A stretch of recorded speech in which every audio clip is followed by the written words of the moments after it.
Hello friends, welcome to our channel. Today we're going to take a look at another horrible case with you, the case of Nadine Lott. Nadine Lott was born in the late 1980s in Arlo, a town on Ireland's southeastern coast. She was the eldest child of Claire and David Lott. She has three younger siblings, Phoebe, Tanith, and Kayla. By the summer of 2012, Nadine, 26 years old, had grown into a charismatic woman.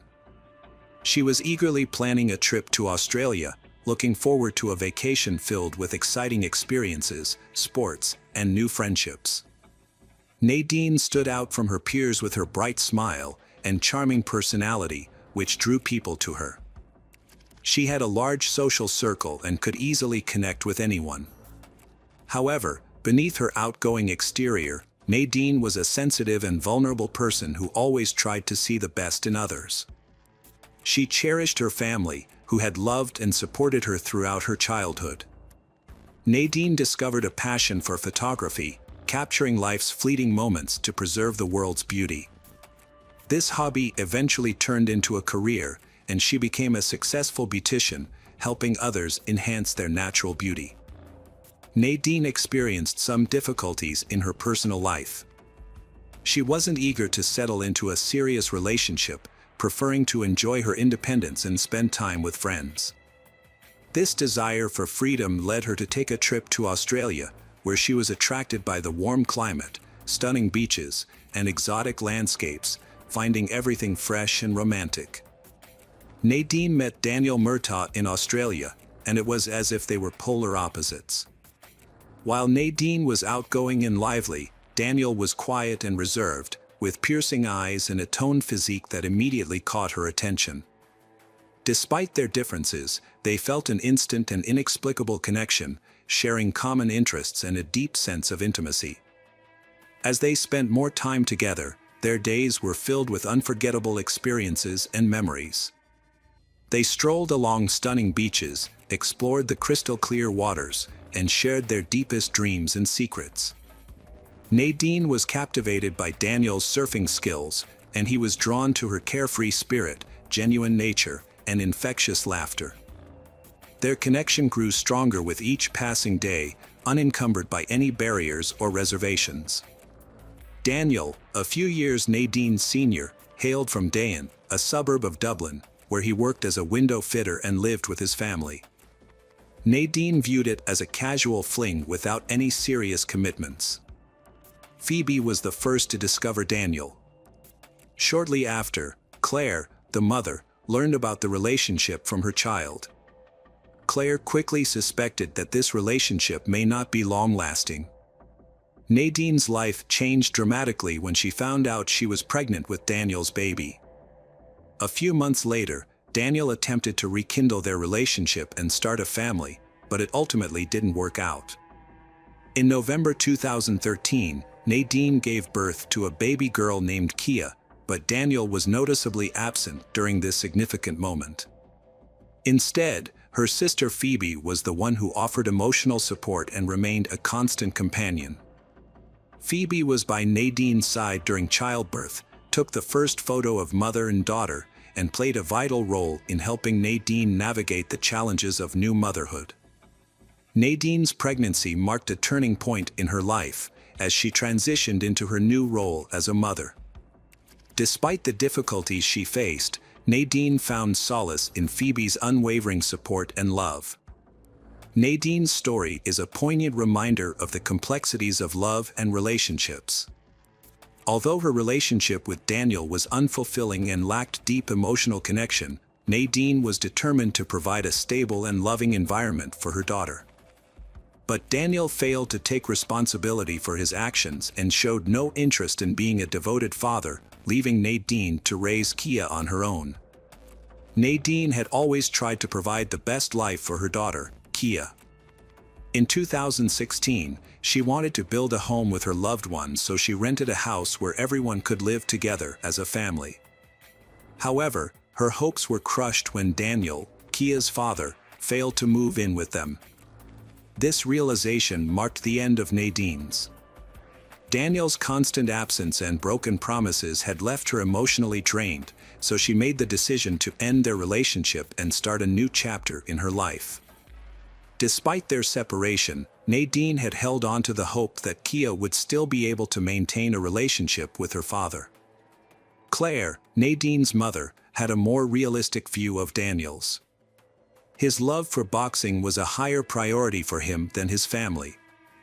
In contrast, Nadine remained devoted to her daughter Kia, providing her with the love, care, and support she required. As Kia grew up without her father, she had her mother as a role model, teaching her to persevere through challenges.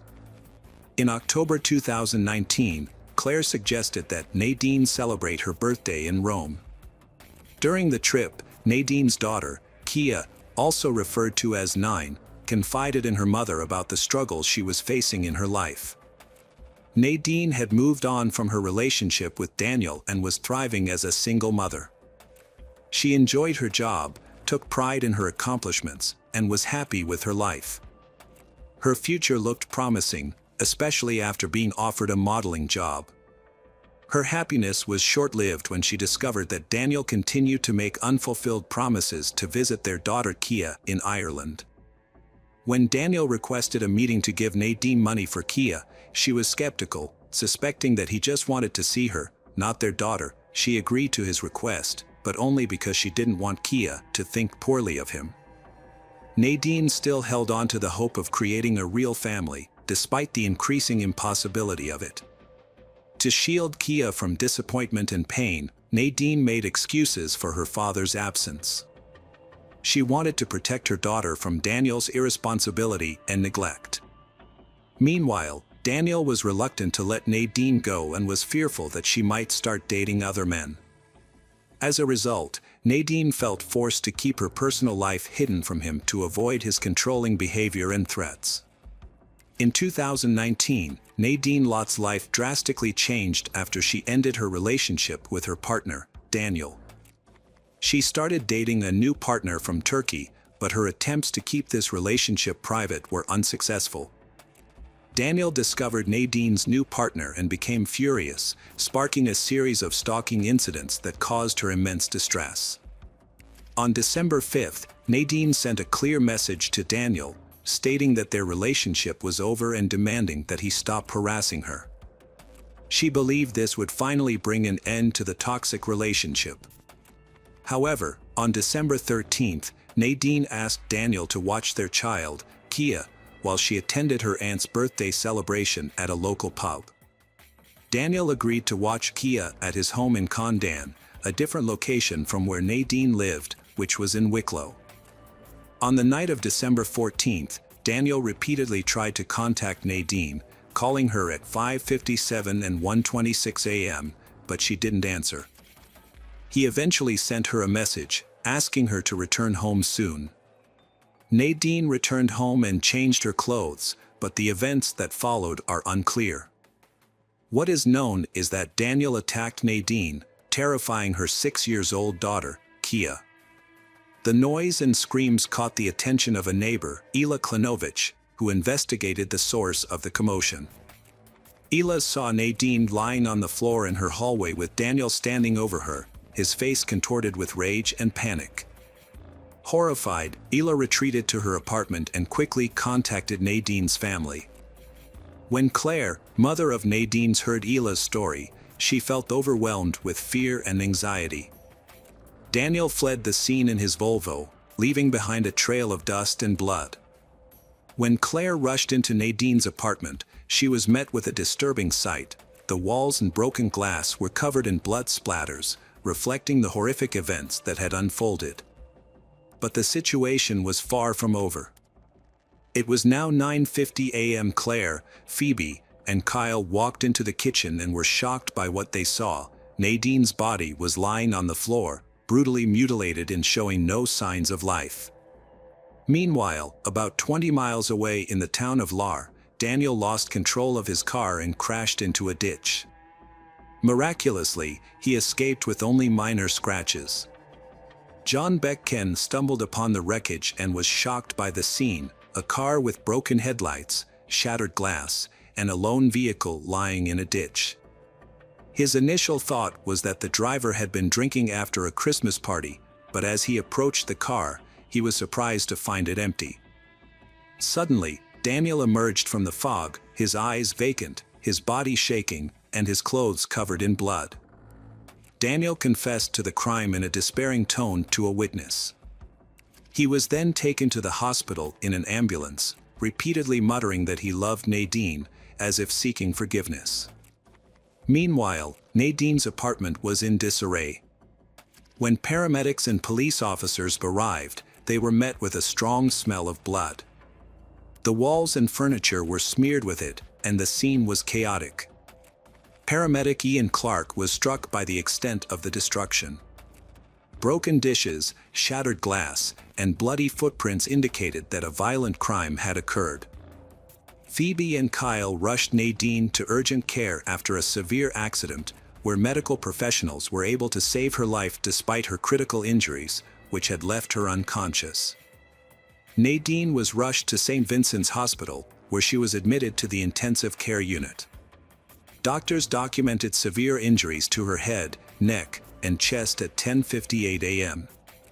Her condition was critical, with 64 injuries found on her body, the cause of which was unclear.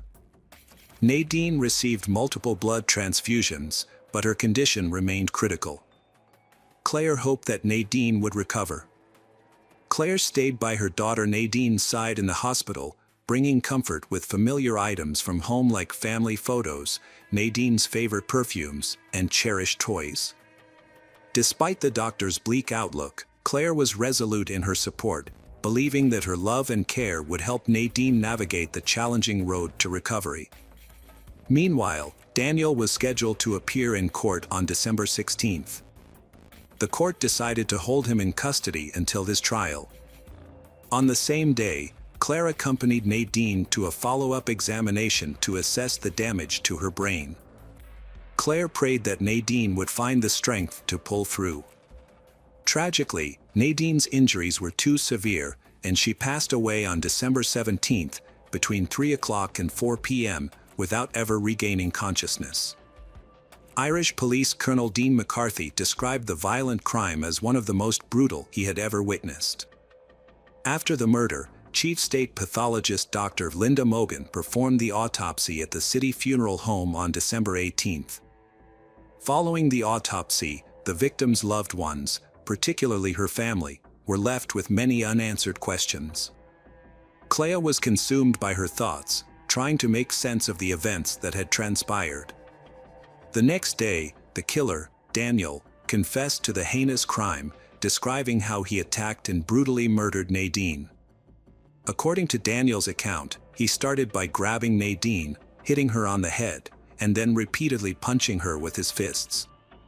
Despite her efforts to resist, Daniel continued the assault, kicking her and eventually stabbing and strangling her with a charger cord. Kia, a witness to the horrific attack, pleaded with her father to stop the assault, but her cries were ignored. Despite Nadine's desperate attempts to fight back, Daniel had remarkable physical strength and was impossible to defeat. A funeral service for Nadine was held on December 22nd at St. Mary and Peter's Church in Arlo, her hometown.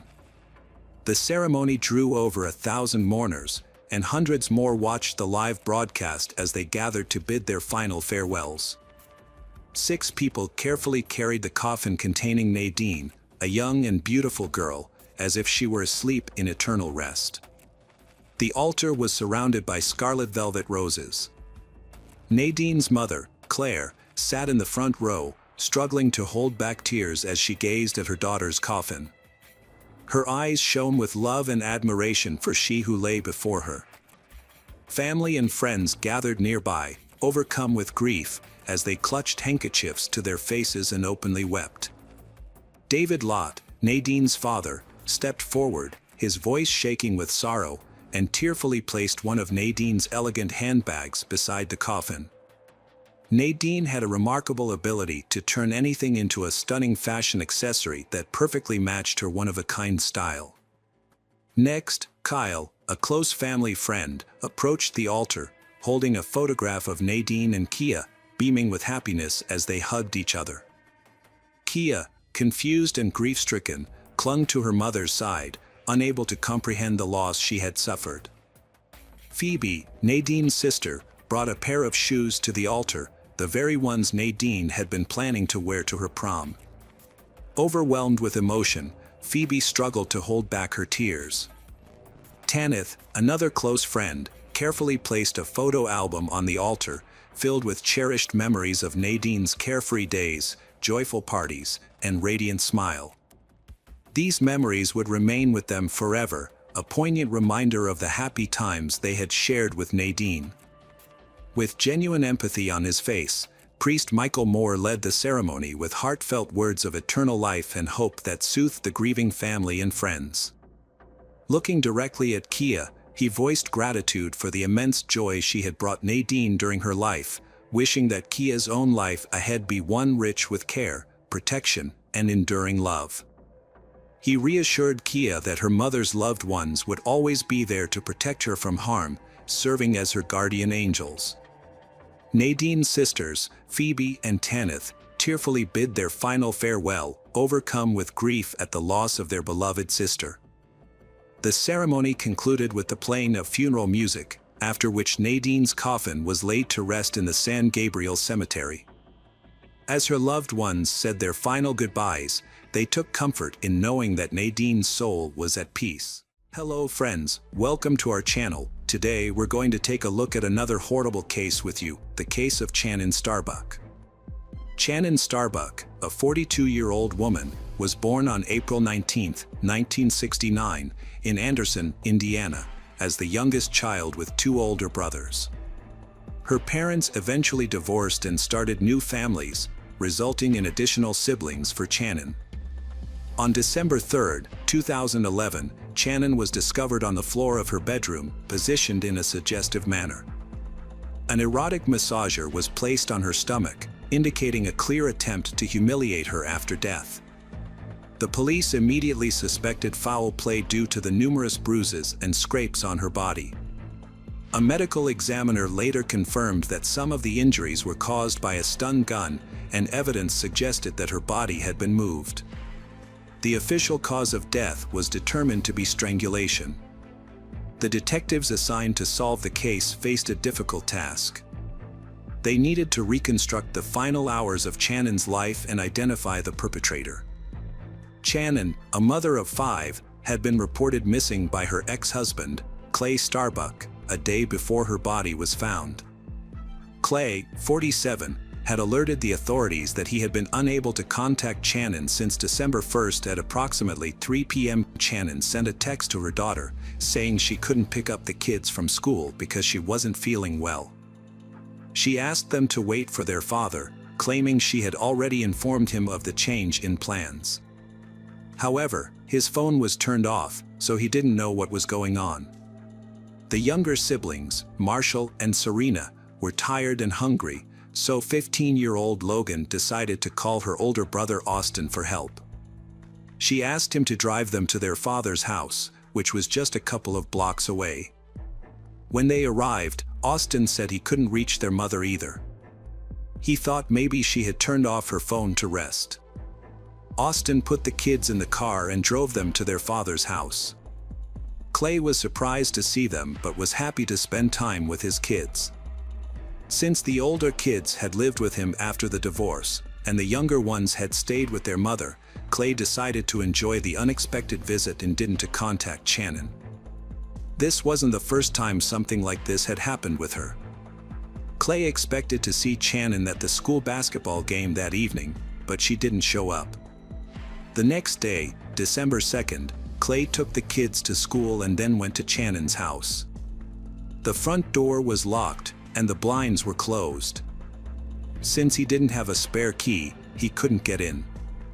Clay sent a message saying that if Channin didn't show up by 7 p.m., he would contact the police. After waiting until the agreed time, Clay went to the police station to report Channin Starbuck's disappearance. 2 sheriff's deputies visited her address but found nothing suspicious, so they returned to the station. The officer told Clay to wait one more day. If he still hadn't heard from Channon after that, he should return to the station.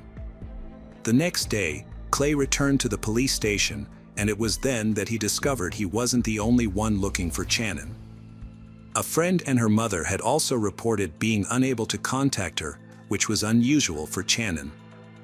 This new information prompted the police to take the case more seriously. It had been 48 hours since Channon's disappearance, and several people were worried about her. The police visited Channon's home again. Upon entering the residence, they found no signs of forced entry or robbery. Initially, everything appeared to be in order. However, when they entered Channon's bedroom, they discovered the disturbing truth. Channon Starbuck's disappearance was a result of a brutal murder.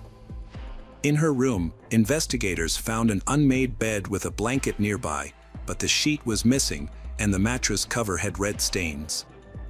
Her cell phone and diary were on the dresser. Forensic experts examined the room for fingerprints, finding 12 latent prints on the massager box and bathroom mirror, while some surfaces had been wiped clean.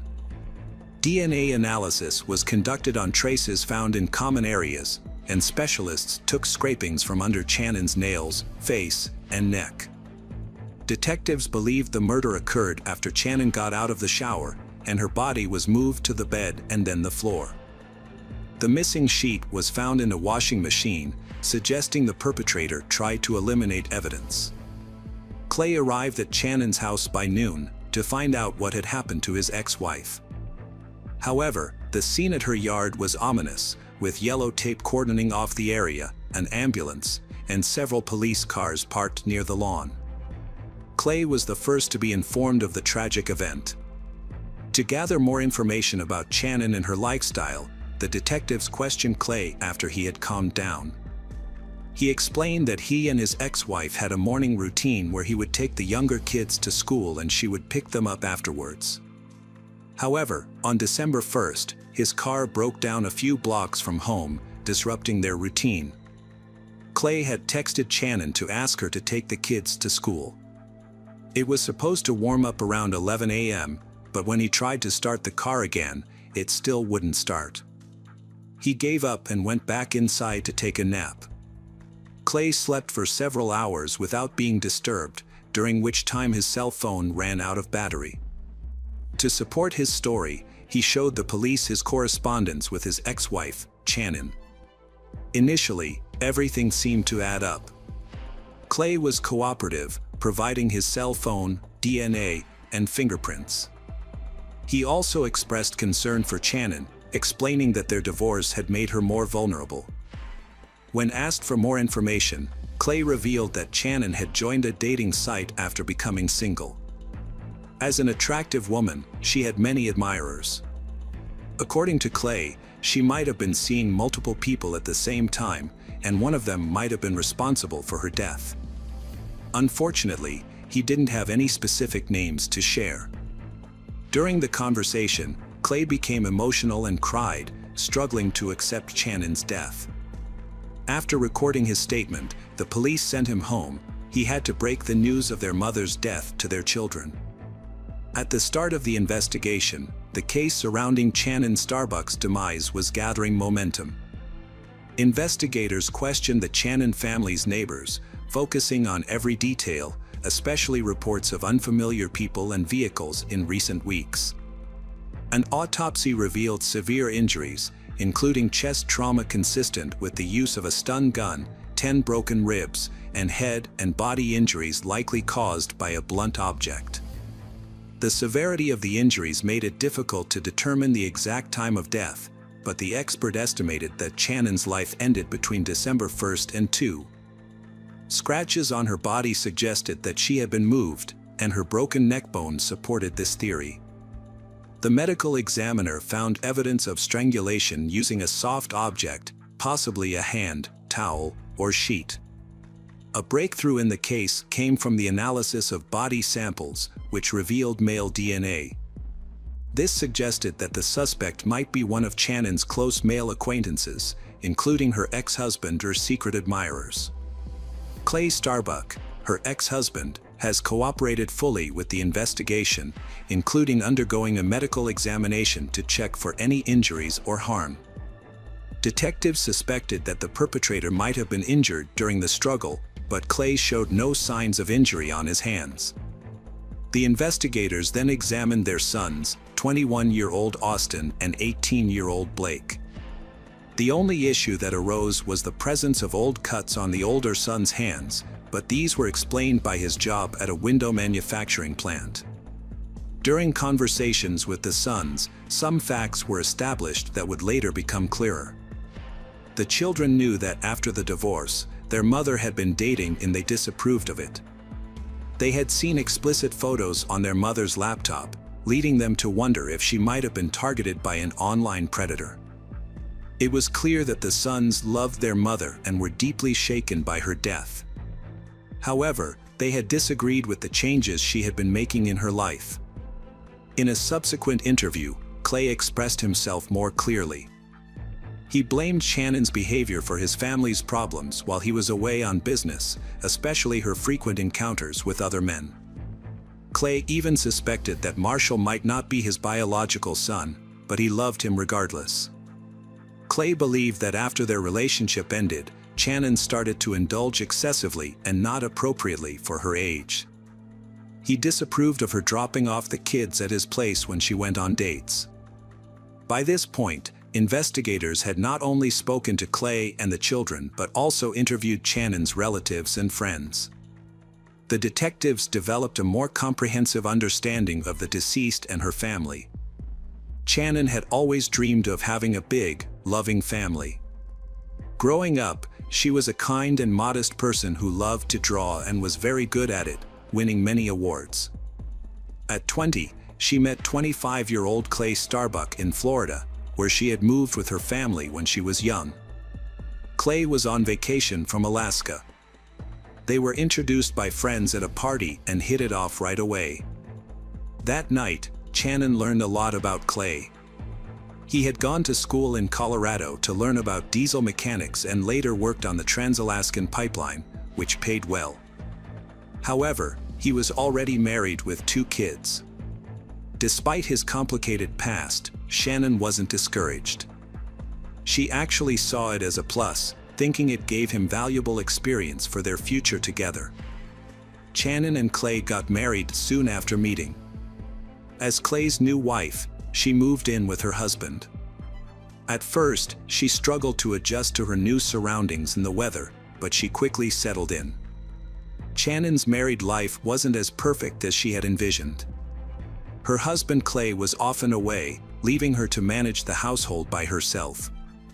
However, her love for him gave her the strength to carry on, knowing that his work shifts would eventually end and he would return to her. In the meantime, she took on the role of mother to his children from his previous marriage and soon gave birth to their own son, Austin, followed by another son, Blake, 3 years later. In 1996, they welcomed a daughter, Logan, who was later diagnosed with autism spectrum disorder. Shannon accepted her daughter's diagnosis with love and care, becoming her closest companion. The family was later completed with the arrival of another daughter, Serena. Shannon devoted herself to her children's well-being, education, and spiritual growth. She was also known for her cooking, crafts, and other hobbies within their community. However, she was so focused on being a caring mother and a loving wife that she didn't realize her husband was having an affair at work. When she discovered his affair, she felt deeply betrayed and shocked. This led her to file for divorce in 2000, marking the beginning of a new chapter in her life. She still had feelings for her ex-husband, so she moved to Arizona to start fresh and ease the pain of their separation. There, she attempted to start a new relationship, but it didn't work out because she realized she still loved her ex, Clay. Clay was also reaching out to her and asking her to come back, claiming he had changed. Believing him, she gave him another chance. In 2001, they had a son named Marshall, their 5th child. However, instead of strengthening their relationship, Marshall's birth created new tensions. Even when they formally remarried in 2006, their relationship remained strained. 6 months later, the family moved to Deer Park, Washington. Clay's work kept him away, leaving Channon to care for the children and manage the household. She kept her family entertained by organizing outings and parties at home. However, the frequent time spent apart put a strain on her marriage, creating doubts and mistrust that eventually led to a permanent separation in 2010. Crossing into her 40s, Channon started to rebuild her life with the hope of finding love again. She was determined not to give up or make the same mistakes as before. Even when her ex-husband Clay suffered a serious injury, Channon chose not to go back to him. However, she still provided him with support and help. In February 2011, Clay quit his job and moved to Deer Park to be closer to his children and Channon. Although he hoped Channon would take him back, she didn't feel the same way. She had finally found freedom and was enjoying it.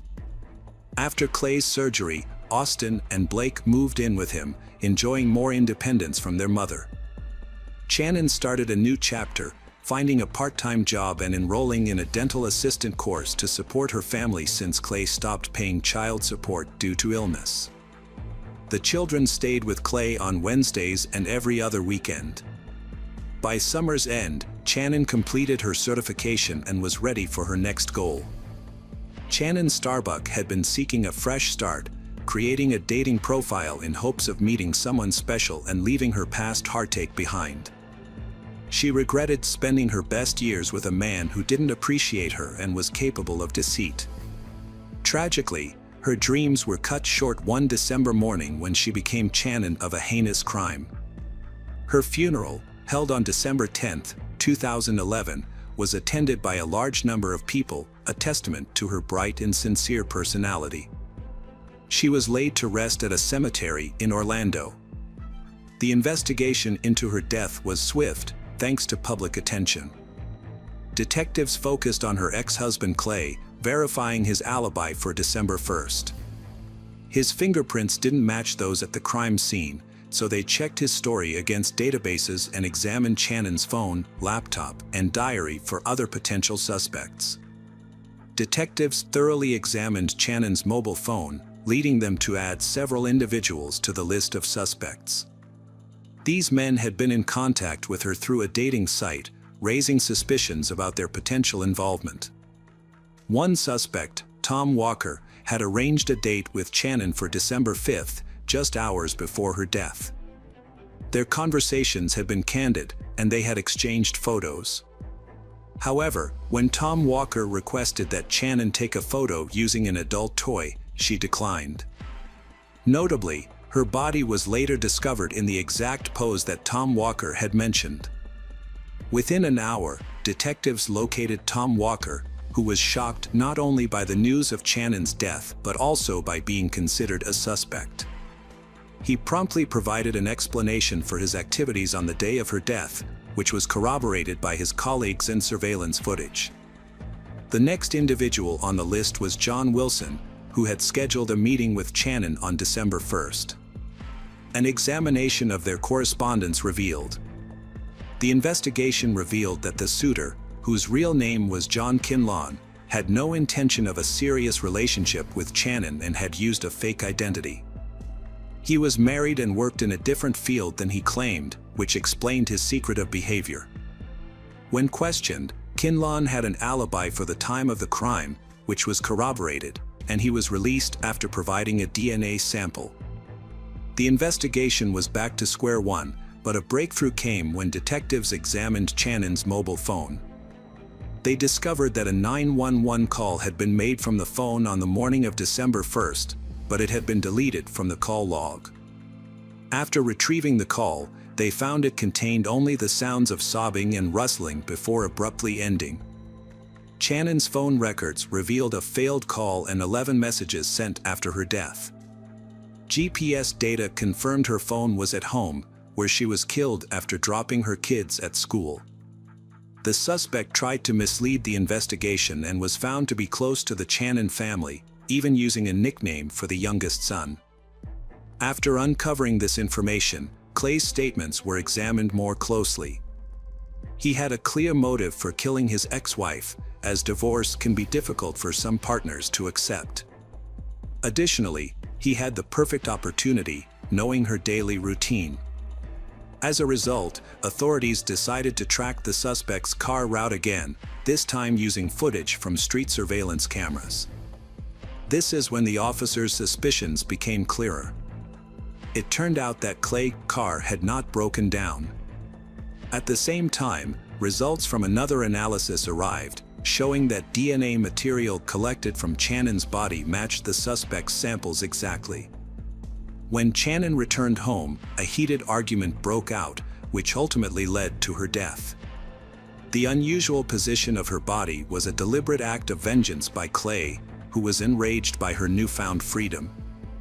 After the murder, Clay stayed in the house and impersonated Channon in text messages. It became clear that his intentions to harm her may have been long-standing.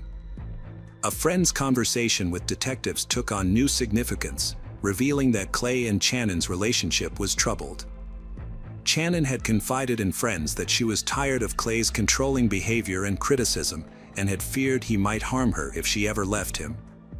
In fact, Channon had contacted the police multiple times between June and November 2011, reporting that Clay was stalking her and making her feel unsafe in her own home. She had become so fearful that she refused to give anyone a spare key to her house.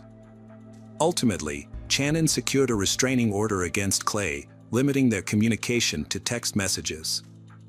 A thorough examination of her diary revealed that she not only feared her former lover but also believed he was manipulating their children against her. Clay had been spreading vicious rumors and portraying her as promiscuous. As a result, when he was arrested on February 6, 2012, the children refused to believe he was involved.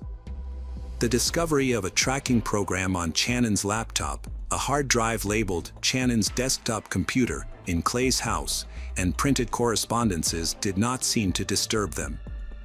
The older children questioned the authenticity of the DNA analysis, thinking the accusations against their father were unbelievable and the case was fabricated. However, law enforcement and other relatives had a different perspective. At the trial, the prosecution presented a substantial amount of physical evidence and testimonies, confidently demonstrating Clay's guilt. In June 2013, justice was served when Clay Starbuck was found guilty of first-degree deprivation of life under aggravating circumstances and disrespect to human remains. He was sentenced to life without parole. His 2015 appeal was denied. He's serving time in Spokane County. Channon's family grieves her loss, but the children siding with their father hurts more. His obsession led to revenge, leaving the children without a mother or father. Hello friends. Welcome to our channel. Today we're going to take a look at another horrible case with you. The case of Lizzie Marriott. In the fall of 2012, Lizzie Marriott began her studies in marine biology at the University of New Hampshire. To reduce her living expenses, she moved out of her family home in Massachusetts, where she lived with her parents, Bob and Melissa Lizzie, and relocated to Chester to live with her aunt and uncle, Tony and Becky Hannah. Lizzie quickly became a beloved member of her aunt and uncle's family. She had a passion for marine animals, which led her to pursue a degree in marine biology. Although she was now 2 hours away from her parents, they remained close and kept in regular contact. Lizzie was known for her kind, gentle, and sweet nature, which made her a favorite among those who knew her. Lizzie's aunt recalled that whenever Lizzie came home, she'd exclaim, "I'm home," and it filled their hearts with joy. Lizzie was thriving in her new life, with new opportunities opening up in her free time. She had found a job at Target, where she quickly fit in and earned respect from her colleagues. That's where she met Kate McDonough, an 18-year-old who quickly became a close friend. They girls often hung out after work, and one day, Kate invited Lizzie over to her apartment. On subsequent invitations, Lizzie was happy to accept. Lizzie and Kate planned a cozy evening with dinner and a movie on October 9th. However, Kate's boyfriend Seth joined them, bringing a lively atmosphere. Seth was a man of many talents, with a theater arts background and a black belt in karate. Lizzie's family and friends expected a fun evening together. When she failed to return home at the agreed-upon time, her relatives initially thought she might have stayed overnight at a friend's place and then headed to university. However, when she didn't show up the next day, her aunt and uncle grew concerned and contacted her parents, who were also unaware of her whereabouts. Lizzie's parents immediately drove to Chester, reporting their daughter's disappearance to the police along the way. The investigation began, and the police questioned everyone who knew Lizzie, but her relatives had no idea where she had gone. Fortunately, a friend named Nate revealed that he thought Lizzie might be with Kate Murtagh. Nate asked Kate if she had seen Lizzie. Kate replied that she hadn't. Detectives began investigating the new information provided by Nate. In the meantime, they discovered that her bank accounts showed no activity, and her phone was dead. This led them to rule out the initial theory that she might have been involved in an accident. Shortly after, her car was located. After interviewing her friends and co-workers, investigators gathered some information about Kate and her boyfriend, Seth. Lizzie and Kate's acquaintances have noticed they spending increasing amounts of time together, despite their vastly different personalities. Outwardly, Lizzie is sociable and compassionate, whereas Kate is known for being rude. The reason behind their close relationship remains unclear. Lizzie was once a cheerful person, but after meeting Seth, she changed. Her co-workers noticed a difference, and she distanced herself from relatives who disapproved of Seth's behavior. They started dating when Lizzie was 17 and moved in together in Dover, New Hampshire, after she turned 18. On October 12, authorities questioned Kate and Seth separately but at the same time. This tactic helped investigators gather more information. For 2 hours, Kate consistently denied ever having met Lizzie on October 9th, but then she stopped cooperating completely with the investigation. Seth, on the other hand, was more open with the details. He contradicted Kate's account, saying that Lizzie was actually at their place on the 9th. Seth described the events of that day saying that he, Kate and Lizzie watched a movie together, played strip poker and then engaged in a consensual threesome.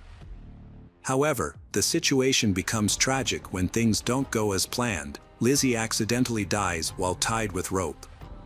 Too shocked and afraid of being misunderstood, Seth and Kate decided to dump Lizzie's body into the Piscataqua River on Pierce Island. After being questioned for 11 hours, Seth accompanied police to the location and reenacted how he and Kate threw the body off the cliff. Lizzie's parents doubted Seth's account of her death, insisting she was in a loving relationship with Brittany and wouldn't cheat or take her own life. They urged police to find her body for a proper burial. The search continued with volunteers and a detective, but strong river currents made it possible her body was swept to the Atlantic. The investigation into Lizzie's death continued with a search of Seth's apartment. Detectives found the apartment cluttered and disorganized, with evidence of Seth's interest in occultism and black magic. A search of the surrounding area turned up a bag in a trash container containing black leather gloves, a sweatshirt, and men's underwear with DNA from both Seth and Lizzie, confirming their intimate relationship. The sweatshirt was identified as Lizzie's by her family. Later, Kate Murtagh confirmed some of his account. According to Kate, she, Seth, and Lizzie spent the evening of October 9th watching a movie and playing strip poker, which eventually led to a consensual intimate encounter involving rope bondage, which Lizzie had agreed to. Lizzie Marriott was having a good time until she suddenly had a seizure, suffocated, and lost consciousness. She stopped breathing when Seth and Kate lifted her up. Kate thought it was an accident, but an unexpected witness's testimony took the investigation in a new direction. A young woman visited the police station, claiming to have crucial information about the Lizzie Marriott case and requesting to speak with the lead detectives. During the conversation, she introduced herself as Catherine Fish, Seth Mellah's ex-girlfriend. Her statements implied that Seth was capable of murder. She revealed that Seth had once confided in her about a fantasy in which he took someone's life. To understand Catherine's testimony, it's essential to examine her past relationship with Seth. They met 10 years ago, and initially, Seth seemed attentive and caring. However, during their first intimate encounter, Catherine discovered Seth's interest in BDSM. Seth initially seemed great, but he revealed a cruel and controlling side over time. He didn't tolerate disagreement or boundaries. After sharing dark fantasies, Kinda felt trapped and scared, especially when Seth physically attacked her, grabbing her throat and refusing to let go despite her pleas. This incident shattered her illusions about their relationship. After moving to a new city, Kinda felt isolated and alone, dependent on Seth. As his behavior escalated, he introduced other women, proposing a polyamorous relationship.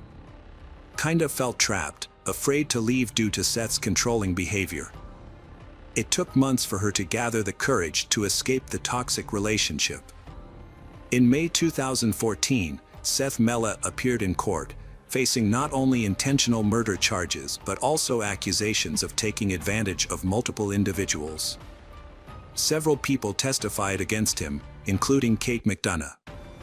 2 months after Lizzie's death, Kate was arrested and held in custody on charges of obstructing justice and interfering with the investigation. During her time in custody, Kate had ample opportunity to reflect on the events and consider who she was protecting. While imprisoned, Kate and Seth stayed in close touch and envisioned a life together in a country where they could not be extradited. They shared dreams of getting married, starting a family, and building a future, but their escape plan stalled in the winter of 2012. Seth convinced his cellmate, Ryan Bachman, who was about to be released, to help their escape. The plan was for Ryan to use his bank account to withdraw money, buy drugs, and sell them to increase their initial investment. They intended to use the money to purchase guns, 2 cars, explosives, and a boat. Ryan had different intentions and chose to keep the money for himself, causing Seth to give up on their plan to escape. Meanwhile, authorities became aware of their scheme. Seth wrote to Kate and hinted at a reunion in the afterlife, suggesting he believed in its existence. This could imply that Seth was vaguely suggesting Kate should consider ending her life to join him in the afterlife. As time passed, Kate's thoughts became clearer, allowing her to make a more rational decision when the prosecutor's office presented her with a favorable deal in 2014. Under the agreement, Kate was required to reveal the truth about the events that occurred on the evening of October 9th, and in return, her potential 20-year prison sentence was significantly reduced to 3 years. This offer was especially beneficial in light of the circumstances that later came to light during the investigation. As part of their agreement, Kate acknowledged that she was deeply intimidated by Seth and followed his instructions without hesitation. Over time, Seth had slowly stripped Kate of her autonomy and stifled her ability to make decisions for herself. Approximately 6 weeks before the tragic event, Seth had asked Kate to arrange a threesome with someone else while she was away on a 10-day theater tour, but Kate was unable to find someone to participate. Over time, Seth's messages to Kate became increasingly aggressive, transitioning from giving her instructions to making threats. He warned her of severe consequences if she didn't meet his demands, which included bringing a friend to participate in his plan. Kate invited Lizzie to visit her at home, and Lizzie agreed because she trusted Kate and had been to her place before. However, Kate didn't tell Lizzie that Seth would also be there, as she knew Lizzie might be hesitant.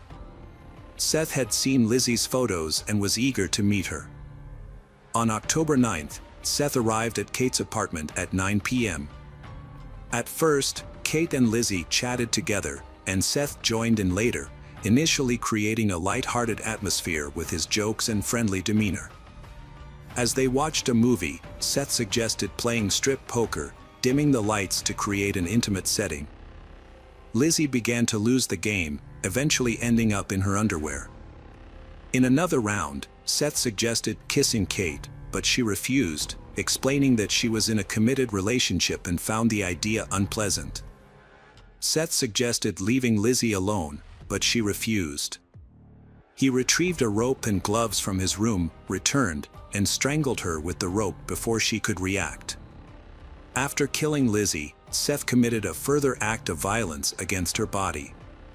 His girlfriend, Kate, was present but did not intervene, claiming she was too scared to act. She feared that she would become the next victim if she tried to help. Later, at around 1 a.m., Seth and his girlfriend wrapped Lizzie's body in tarpaulin and placed it in a suitcase. They then transported the suitcase to Lizzie's car and drove to Pierce Island by the river. From the observation deck, they removed Lizzie's body from the suitcase and threw it off the cliff. After the incident, Kate and another person cleaned up inside her car. Then they drove to the campus parking lot, where Kate parked her vehicle. From the parking lot, they walked a 10-mile distance to Kate's home. The experience left Kate severely shaken, and she went into shock. She was also fearful of testifying against Seth in the future, worrying that he might intimidate or silence her due to concerns for her safety. During the trial, Kate's excessive sobbing raised suspicions, with some doubting her emotional display and suggesting she was a skilled actress. Kate's defense claimed that Lizzie's death was an accident during intimacy, but acknowledged that Seth and Kate had disposed of the body. They alleged that Seth isolated and coerced Kate, affecting her mental state. The prosecution focused on deliberate murder, citing the discovery of gloves at the scene, which suggested premeditation.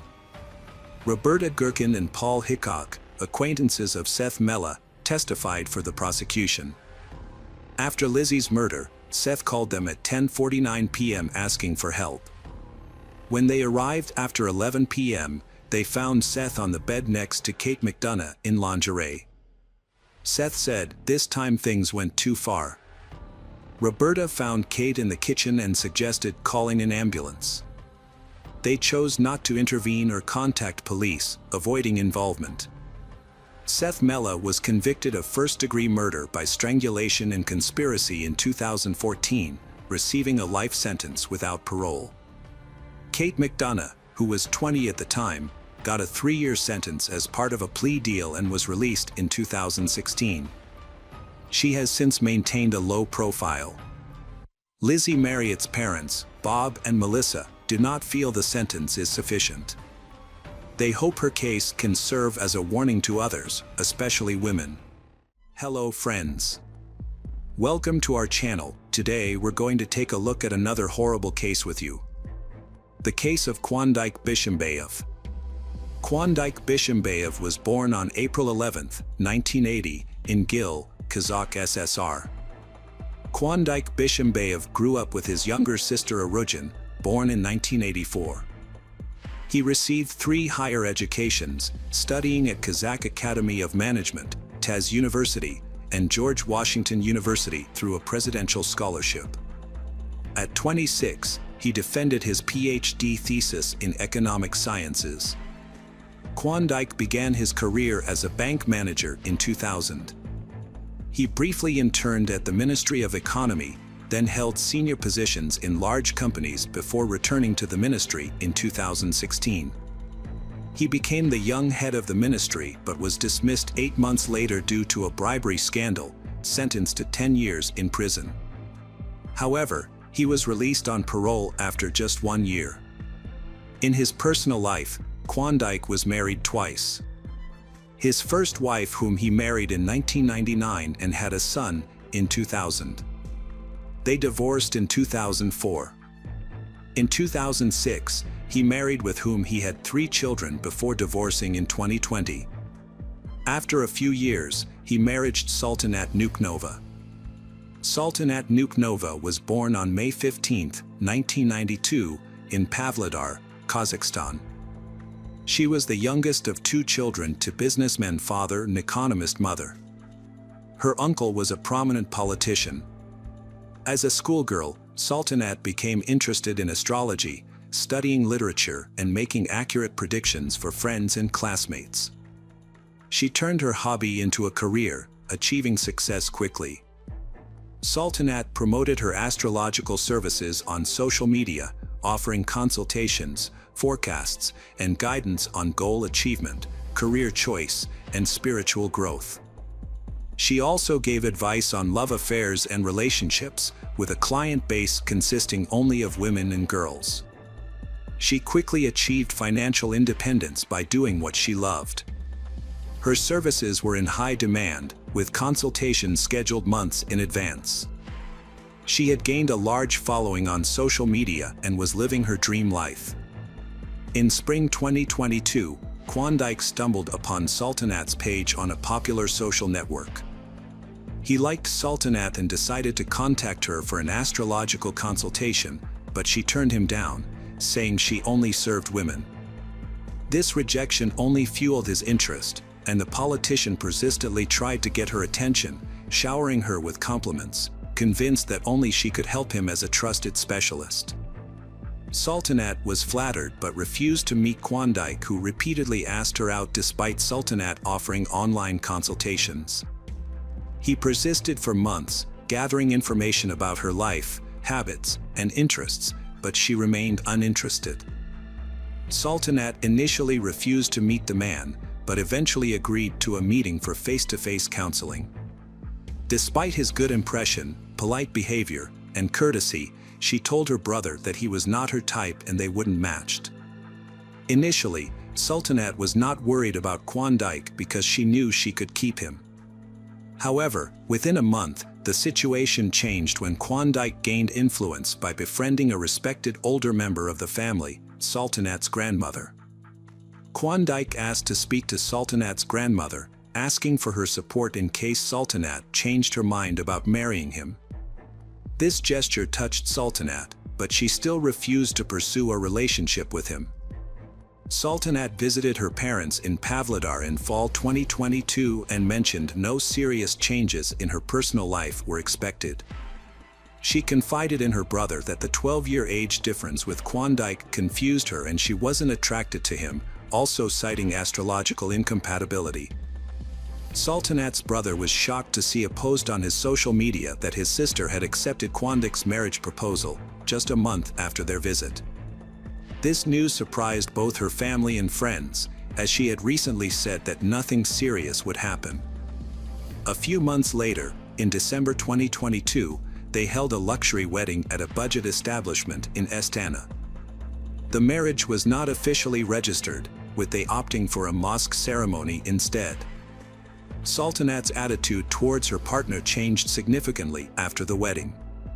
She praised his intelligence, education, and conversation skills to friends, and denied his involvement in a corruption case that led to his brief imprisonment, claiming he was framed. From the outside, they seemed happy. He showered her with gifts, and she called him the perfect husband. Friends envied their relationship, thinking she was lucky. However, this didn't last. After the wedding, they moved into his parents' house, where his mother, Almira, spoiled her with gifts and protected her from household chores, but couldn't shield her from her son's true nature.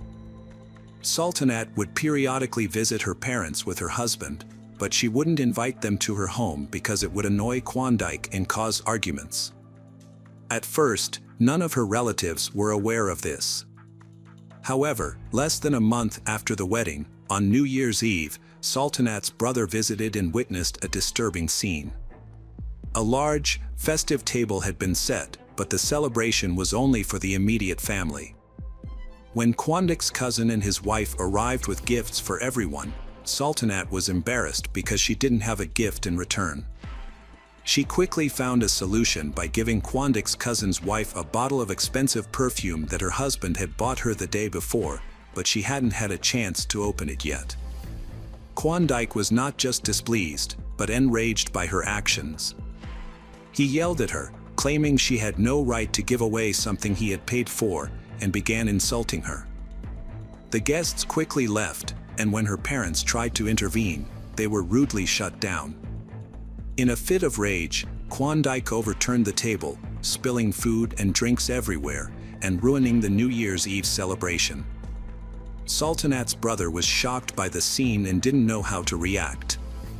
The next day, Sultanat confided in him over the phone that her husband's behavior had changed dramatically since their wedding, and she was unsure of the reason, but hoped the situation would improve with time. Sultanat Nukanova's brother advised her to end the relationship and return home, but she flatly refused. 2 months later, she sent him selfies showing severe bruises on her face, asking him not to ask any questions. Concerned, her brother tried to contact her, but she didn't answer his calls. He then reached out to her husband, Kwon-daik, who agreed to meet with him. During their meeting, Kwon-daik told Sultanat's brother to stay out of their business and refused to explain the cause of the bruises on his wife's face. Kwon-daik was also unable to account for Sultanat's whereabouts, which filled him with uneasy thoughts. Fortunately, Sultanat was eventually found at her parents' country home. Despite the pleas of loved ones, Sultanat returned to her husband, insisting that she loved him and was willing to do anything to save their marriage. For a while, he behaved impeccably, showering her with gifts and promising to change for her sake. They even took a vacation together to a popular resort in the Maldives, where they appeared to be very happy. Sultanat didn't explicitly complain about her marriage, but her behavior and appearance changed. She lost weight, became withdrawn, and wore revealing clothing, possibly to hide bruises. She stopped working as an astrologer and blogger, and only posted happy photos with her husband on social media. Kwon-daik took away her source of income, making her reliant on him. She was not allowed to socialize without his permission and was monitored at all times. Despite appearing perfect to outsiders, their relationship was actually controlling and suffocating. Sultanat confessed to her friend that her husband exerted total control over her, forbidding her to work or contact her parents without his knowledge, and was irrationally jealous, accusatory, and abusive. Despite her friend's horror and advice to leave him, she insisted she just wanted to talk, not be advised. They sought help from a family psychologist to save their marriage. Sultanat's husband rejected her therapist options and instead chose his own specialist, who blamed Sultanat for all their problems. She suspected her husband had hired the therapist to humiliate her.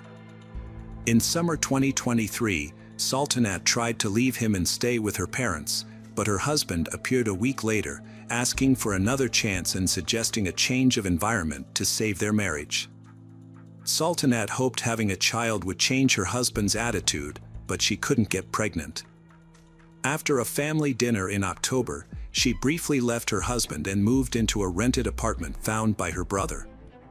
However, she returned to her husband 10 days later and even remarried him in a mosque ceremony, which she personally told her family about.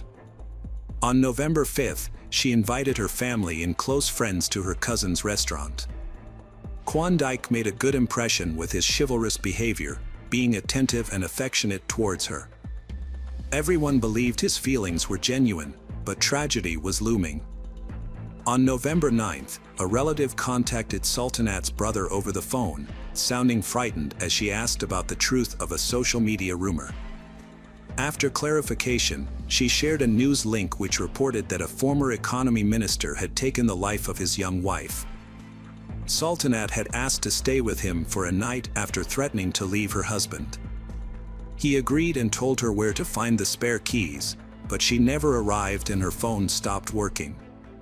He rushed to her house, but found no one there, and her husband was not answering his phone, which made things even more concerning.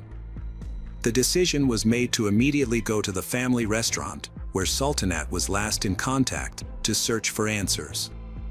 While on the way, he received a call from his frightened parents, who had also read the news and were trying to find out what had really happened. However, he couldn't provide them with any information and only promised to look into it. When he arrived at the restaurant, he was met by police officers who expressed their condolences and informed him that his sister had sadly passed away before receiving medical attention. Overwhelmed and disbelieving, he struggled to accept the news, but tragically, it was confirmed to be true. By the time he arrived, the main suspect, Klondike, had already been arrested and taken to the station. Klondike denied any guilt, claiming that the event was a terrible accident and that he was trying to help his wife. Also, the restaurant owner was taken into custody on suspicion of being involved in the incident. Several months ago, on the evening of November 8, 2023, Sultanat and Klondike and their friends attended a concert by singer Dima Bilan. The loud music made it difficult for their friends to follow the conversation between the spouses, who got into a heated argument. Initially, their friends thought they were just discussing something, but it soon became clear that they was engaged in a full-blown fight. They stormed out of the concert hall without saying a word to anyone and went to the restaurant bar, where they continued to quarrel in a private VIP booth.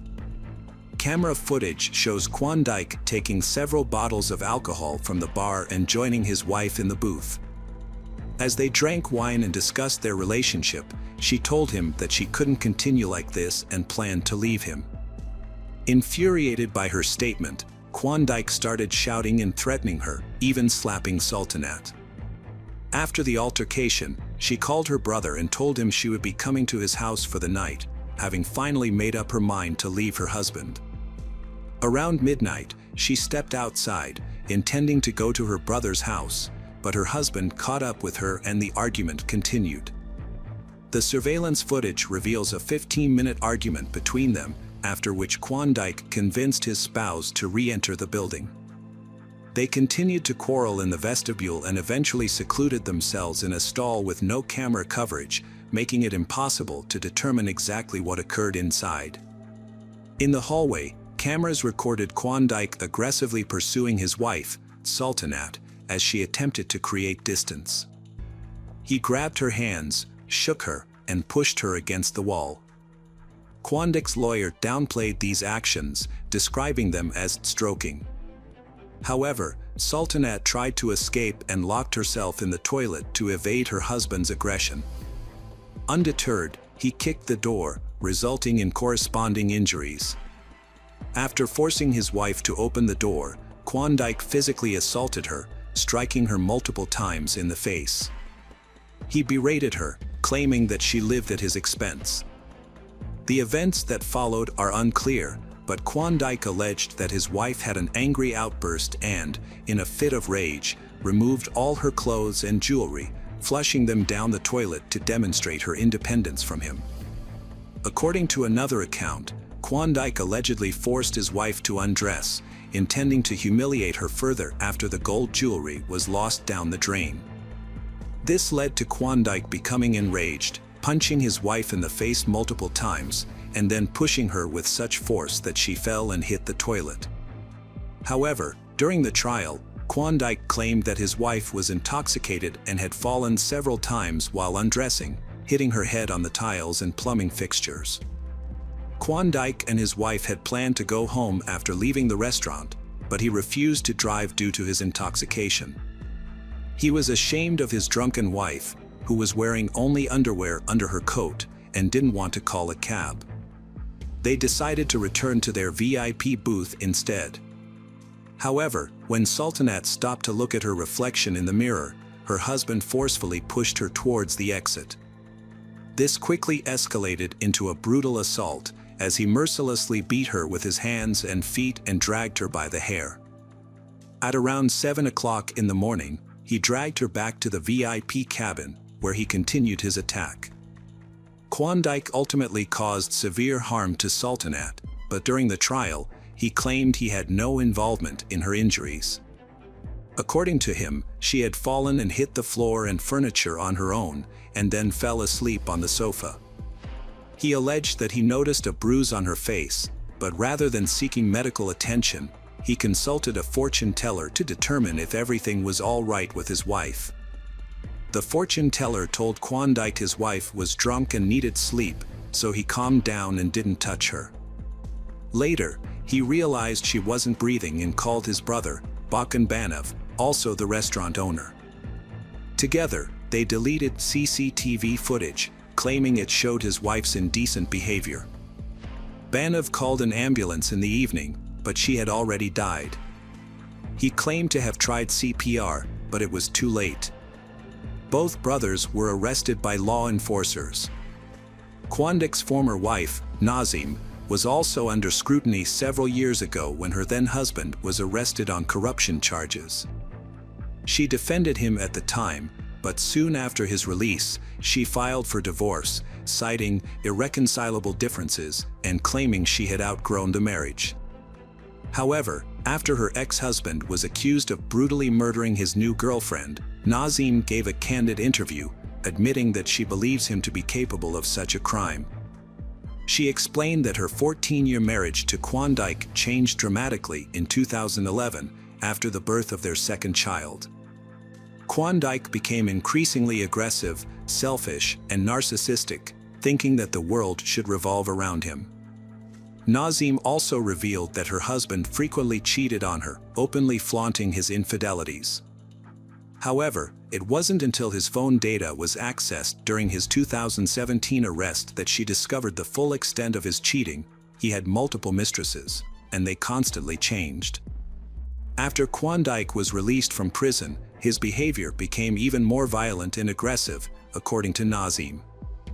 A disagreement erupted between them a month later, sparked by a minor issue.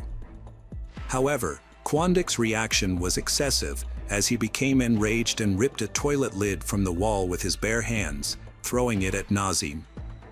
Although she dodged, the incident made her realize that the marriage was unsalvageable in her opinion. Quandike had apparently restrained his true nature for a long time because he knew Nazim wouldn't tolerate his darker impulses. Quandike had a sinister strategy. He initially chose a victim, tested her limits, and pushed her to see how much she would tolerate. Once he was convinced that she wouldn't leave or complain, he revealed his true self as a sophisticated sadist. The trial of Quandike began in March 2024, with relatives of Sultanat pushing for an open trial to prevent him from using his wealth and connections to influence witnesses and judges. Quandike, who had previously been convicted of a serious offense but released on parole, requested a jury trial to avoid a life sentence. A jury of 12 was selected, and in this case, a life sentence would require a unanimous decision from all jurors and the judge, a very unlikely outcome. Quandike denies premeditated murder, claiming the event was an accident. He says his spouse provoked him, but video recordings contradict him. Initially, authorities considered charging him with domestic violence, a crime with lenient punishment in Kazakhstan. However, this sparked outrage, particularly from the victim's mother, who feels her son-in-law may get off too lightly, undermining her faith in justice. A law was approved in April 2024 to toughen penalties for domestic violence in Kazakhstan following public outrage. Quandike tried to pressure his brother into giving false testimony and also attempted to discredit his late wife in court, calling her an inadequate, unbalanced, and alcoholic who provoked him. He claimed he acted in a state of passion, hitting her only a few times, and that her other injuries were self-inflicted from falling under the influence of alcohol. However, Quandike was alleged that he didn't allow called medics for Sultanat and was instead concerned with deleting footage from cameras. Quandike ordered his brother to fake his wife's phone activity, making it seem like she was home. However, the plan didn't work. Quandike was found guilty of murder and sentenced to 24 years. Quandike's brother Bakan Banav was given a 4-year sentence for complicity. Sultanat's family expressed dissatisfaction with the court's decision. Her father hoped for a life sentence for his former son-in-law, calling any other verdict unfair. Hello friends. Welcome to our channel. Today we're going to take a look at another horrible case with you, the case of Roxana Valdez. Roxana Valdez was born in 1957 in a small village in the province of Punta Arenas, Chile. Roxana married a man whose name is not publicly known, and they had a son together. However, the marriage was not successful, and they separated in 2011. As a single mother, Roxana faced significant challenges in her small village, where job opportunities were limited. The community's main occupation was farming and selling produce, and the local schools focused on teaching agricultural skills. Roxana worked at the Don Gregorio boarding school, which trained students to become agricultural technicians. Her role was a night supervisor, responsible for ensuring the students' behavior and slept at night. She did not have a direct role in raising the children. Roxana's son attended the same boarding school, as she was unable to care for him during the day due to her work in the fields. At the boarding school where Roxana worked, Claudio Muñoz Ramirez was the head of grounds maintenance. His nighttime work schedule led to him meeting Roxana. Despite their 14-year age difference, they discovered they had a lot to talk about. Roxana would often spend entire nights discussing school issues and her failed marriage with Claudio. They also shared commonalities in their personal lives. Claudio had 2 daughters he loved, but he felt disconnected from their mother and had considered divorce multiple times. However, he stayed in the marriage because of a promise he made to her late father. Over time, Claudio seemed to forget his promise and began spending more time with Roxana, away from his family. Eventually, he made a decisive move without explaining himself to his wife. He packed his belongings and left their home to be with Roxana, who happily welcomed him into her life. Their relationship moved forward quickly, but Roxana overlooked some important red flags. She welcomed a man she barely knew into her home, despite having children who needed her attention. As they had enjoyable conversations, Roxana failed to notice that Claudio had a temper and could be cruel. The first major incident occurred at the boarding school, where Claudio was in charge of cleanliness. During a scheduled cleanup day, some students refused to participate, which infuriated Claudio. He threatened to beat anyone who didn't help, despite having no teaching experience. Although it's unclear if he would have followed through on this threat, the students eventually started cleaning. Later, they collectively complained to the principal about Claudio's threats of physical violence. The principal, unhappy with Claudio, asked him to resign voluntarily. This was a significant setback, as the Don Gregorio boarding school was one of the few places in the area that offered stable and decent-paying jobs. After searching for work in fields and at fruit bases, Claudio realized it was a futile effort. He and Roxana decided to look for a better life elsewhere, but they left their son at the boarding school so he could continue his education. They didn't want to take any risks by bringing him along. To avoid relying on employers, who had already let them down, Claudio and Roxana decided to start their own small business, a fruit kiosk. They moved to Molina, a commune a couple of hours from the Chilean capital, known for its vineyards and wine exports. Roxana and Claudio bought a kiosk near their new home, found suppliers for vegetables and fruits, and started their small family business. Claudio took care of purchasing and transporting products, while Roxana handled sales throughout the day. They couldn't afford to hire an employee, as it would add to their expenses, and they worried that someone else might not take care of the perishable goods properly. Claudio became visibly upset and angry when he discovered Roxana was pregnant with their first child. This was a moment that required serious thought, but Roxana, caught up in their new relationship and thriving business, agreed with Claudio's suggestion to give the baby to her relatives to raise after birth. However, Roxana suffered a miscarriage afterwards. Following this, Claudio's behavior changed significantly. He frequently yelled at Roxana and occasionally turned violent. Neighbors, tired of the constant noise, often called the Chilean police, the Carabineros, to intervene in their domestic disputes. One time, when the Carabineros responded to a call, they found Roxana in tears and partially undressed, fleeing the house with Claudio chasing after her.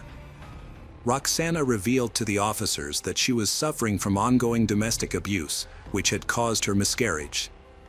The incident left her needing psychological support.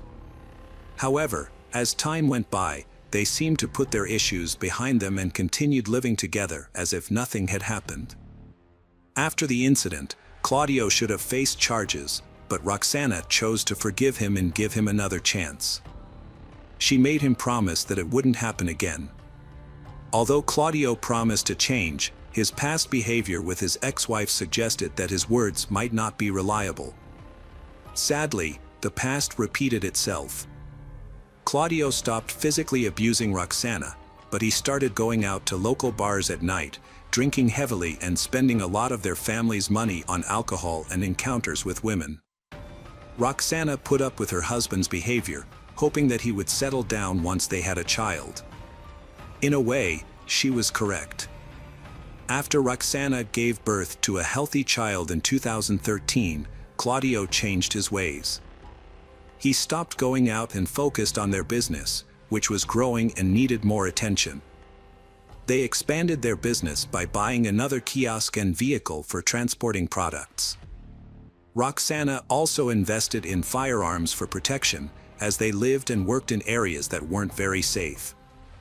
The family's assets appeared to increase substantially, but this growth was only theoretical. In reality, Claudio resumed his previous habits, wasting money on alcohol and reverting to violent behavior towards Roxana. Roxana's account detailed how the abuse in their relationship escalated. At first, Claudio drank sporadically, but the frequency soon increased. When inebriated, he would return home, accuse Roxana of fictional affairs, and subject her to physical and sexual abuse. His actions seemed intentionally hurtful, even when Roxana was pregnant. This culminated in a miscarriage in August 2012, sending Roxana into a prolonged depression.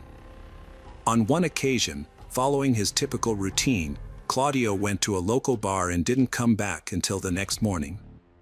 Roxana, accustomed to his behavior, still felt anxious about him. It was later discovered that Claudio had taken 5 million Chilean pesos, equivalent to around $6,000, which Roxana had obtained from selling her mother's house. He spent this money on alcohol and visits to brothels.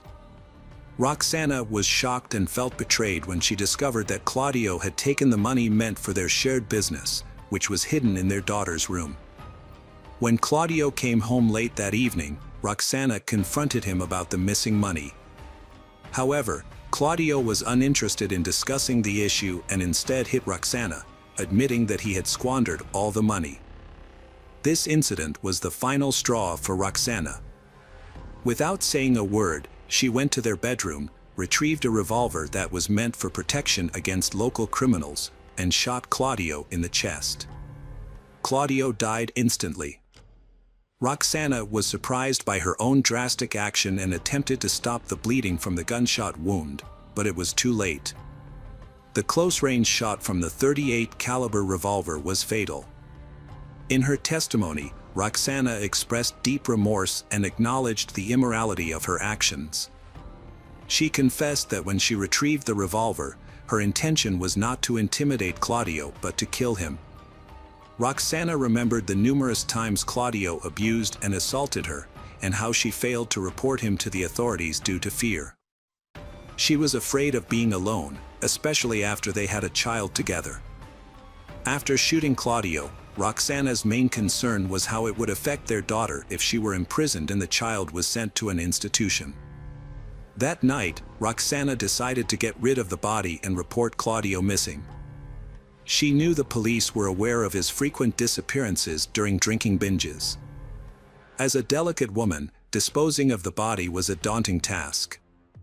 She decided to remove it piece by piece, using kitchen knives to cut the limbs and head. The process required 5 knives, as they kept becoming dull.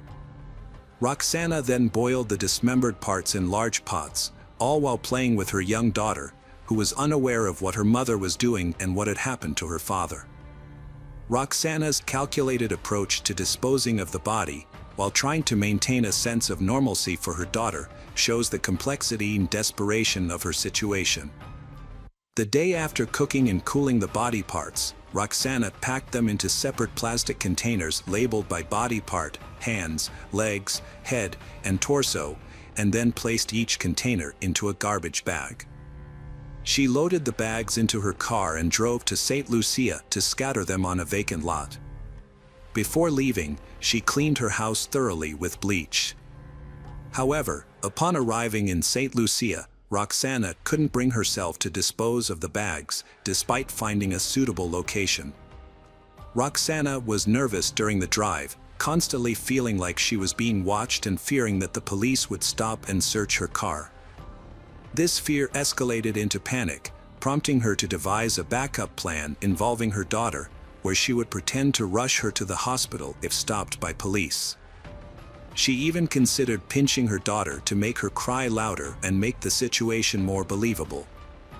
Since Roxana couldn't discard the remains, she returned home and hid the bags in the garage. She then cleaned the interior of her car with bleach again and visited Claudio's relatives. She told the police that Claudio had stolen a large sum of money and hadn't been home for days, but they simply shrugged off her claims. Roxana visited her mother and brother, who were alarmed by her condition. She wasn't eating, had a glazed expression, and kept asking the same questions. The only question she answered clearly was about Claudio's absence, claiming he was delayed due to a flat tire while buying goods for their store. Overwhelmed by her thoughts and the hidden evidence, Roxana broke down and asked her brother for help. When he arrived, she revealed everything and showed him the containers. Her brother was shocked. Roxana wanted to unburden herself and share the traumatic experiences she had with Claudio, but she primarily needed her brother's help to dispose of the containers holding the body. However, her brother refused, fearing he would be implicated as an accomplice and face police involvement. He urged Roxana to confess to the Chilean police, the Carabineros, and threatened to do it himself if she didn't. Disappointed but with no alternative, Roxana decided to cooperate. That night, she went to the 4th police station to make a significant statement.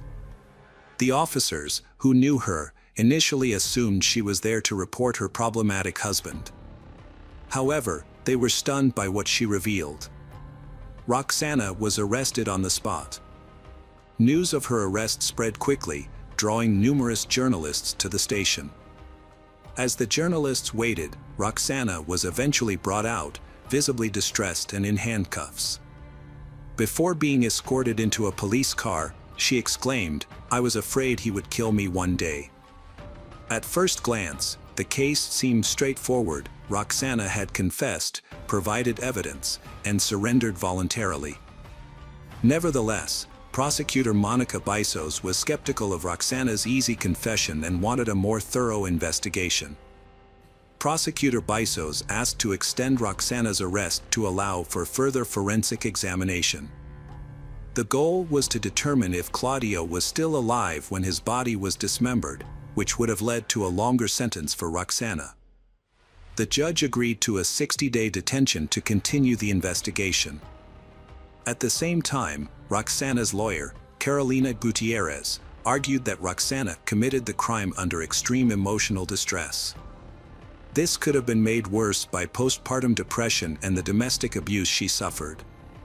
Gutierrez highlighted Roxana's cooperation with the authorities and her voluntary confession as reasons for a more lenient sentence.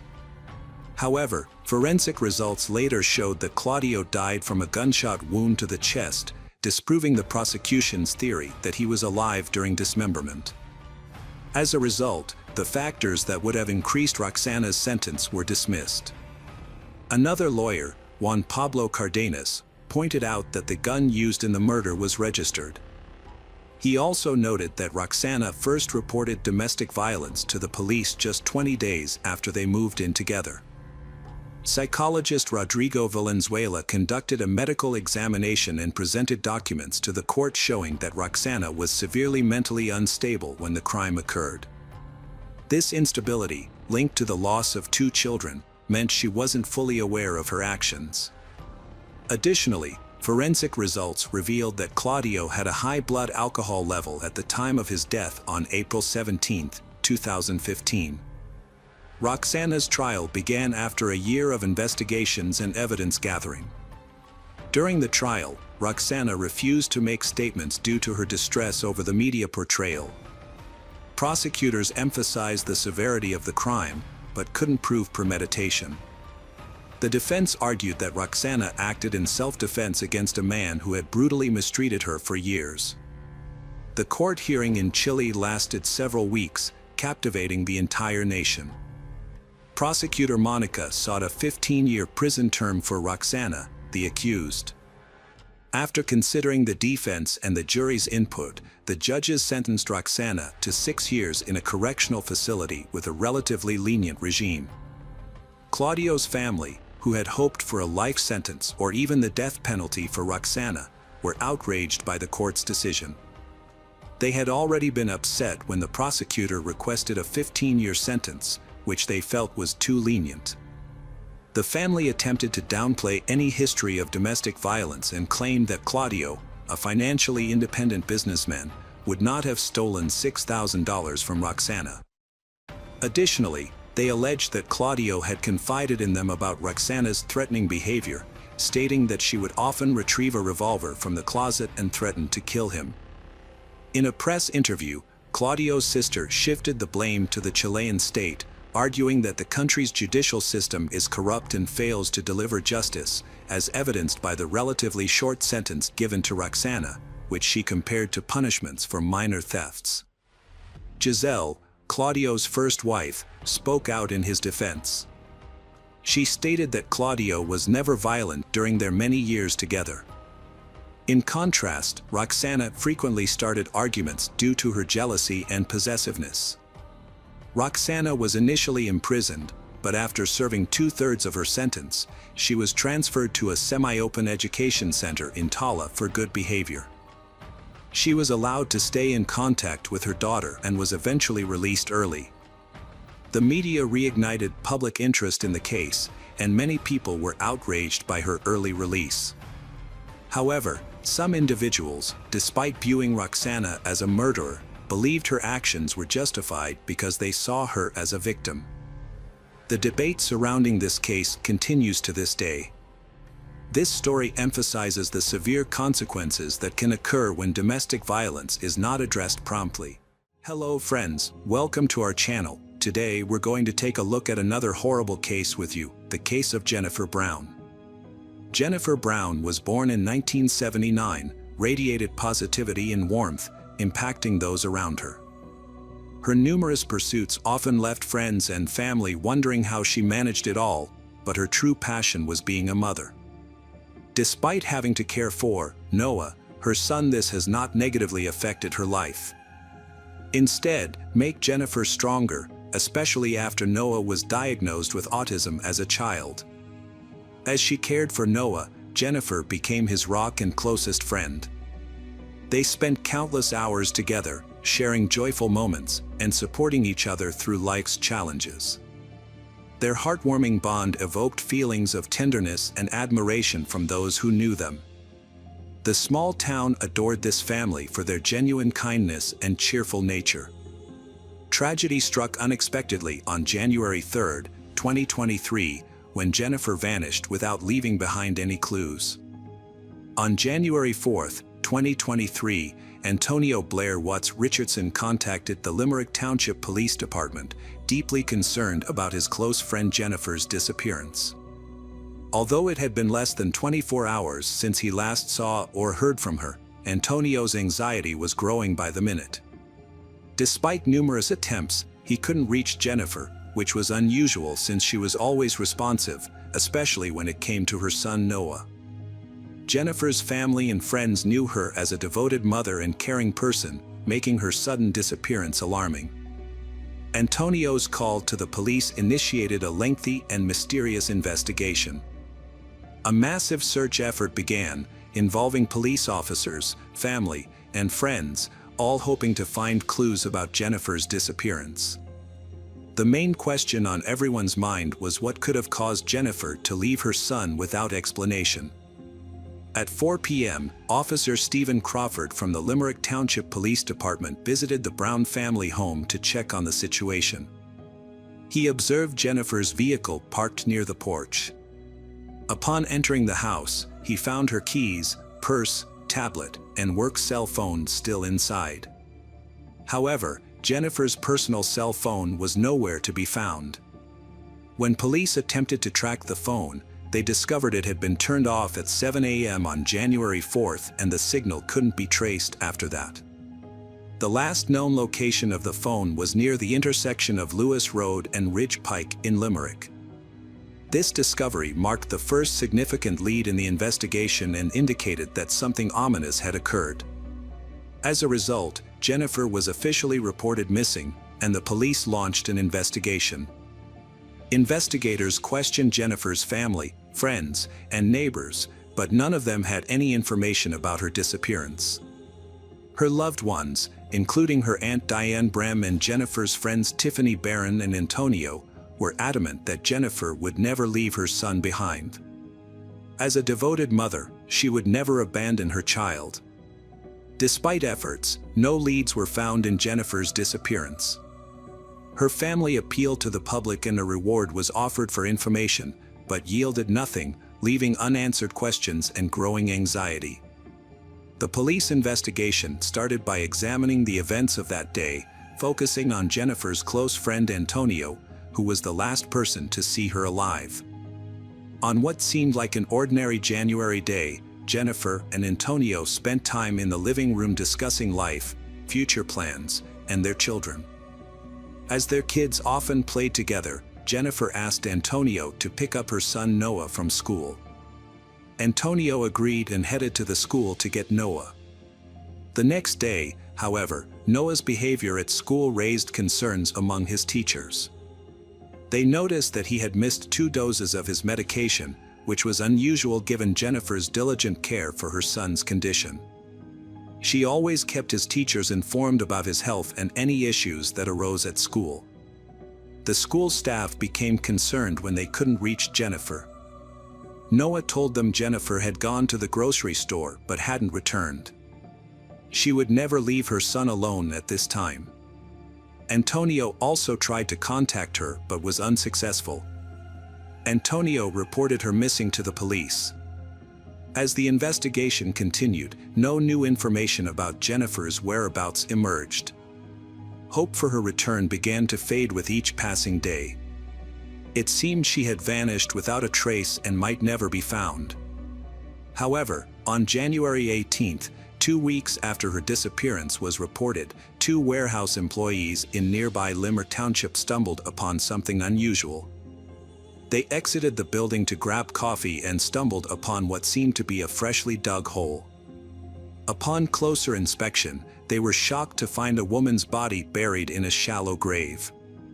The workers immediately notified the police, who promptly arrived at the scene. The body was identified as Jennifer Brown, who had been missing for 2 weeks. The sheriff informed Jennifer's family that her body had been found partially buried near a warehouse in Rosefort. An autopsy revealed that Jennifer's death was caused by asphyxiation, with 3 broken ribs indicating a violent struggle with her killer. The investigation shifted from a missing person case to a murder case. Police re-interviewed Jennifer's family and friends, but these conversations yielded no new leads. The investigation seemed to be reaching a dead end, with no suspects in sight. However, just when detectives thought they had hit a roadblock, an unexpected lead emerged from an unforeseen source. After Jennifer's disappearance and murder were made public, the police asked anyone with relevant information to come forward. Noah's teacher responded to this request. She remembered an incident that initially seemed insignificant but raised serious concerns after Jennifer's death. The teacher reported that Noah shared an important detail about the day Jennifer disappeared. Noah told his teacher that when Antonio picked him up from the bus stop on January 3rd, he saw his mom's personal cell phone among Antonio's belongings. Noah recognized the phone because the lock screen showed his own childhood photo. This information proved crucial in the investigation into Jennifer's murder. Previously, investigators suspected that Jennifer's killer had taken her phone. Now, Antonio became the main suspect. The police started investigating the relationship between Jennifer and Antonio, uncovering surprising details. Initially, Jennifer and Antonio's friendship appeared strong and enduring. They spent a significant amount of time together, were well acquainted, and their families socialized with one another. However, once the financial dealings between them became known, one that had been concealed behind their seemingly friendly relationship. Antonio owned a restaurant called Bird's Kitchen, which had declined and closed in early 2022. Following this, Antonio sought help from Jennifer in August 2022. To support her friend, Jennifer decided to invest in Antonio's business, helping him reopen Bird's Kitchen in a new location. They signed a contract that required Jennifer to provide regular financial support to sustain the restaurant, making payments approximately every 6 weeks. To rebuild Bird's Kitchen, Jennifer gave Antonio approximately $36,000 from August to January. They agreed she would give him another $99,000. Antonio was supposed to find a new location, pay rent, sign a contract, and reopen the restaurant in January 2023. However, Antonio spent the money on personal needs instead of the business. As a result, the property owners canceled their agreement with him on December 26, 2022, because he failed to meet his financial obligations.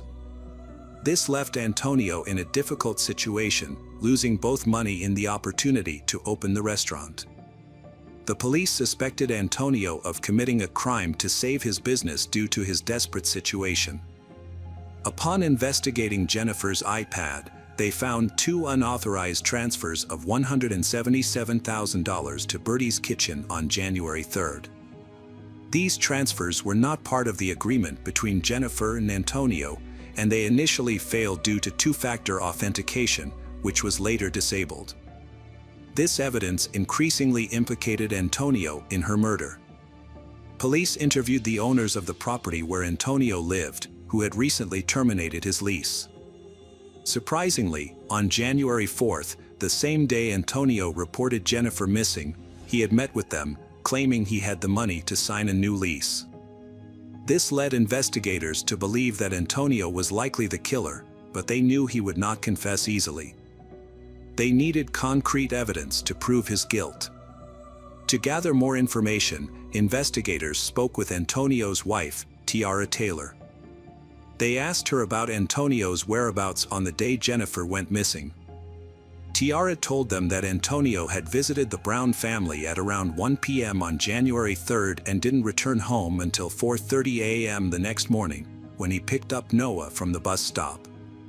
She also mentioned that Antonio came home briefly, then left again around 5 p.m. and didn't return until late that night.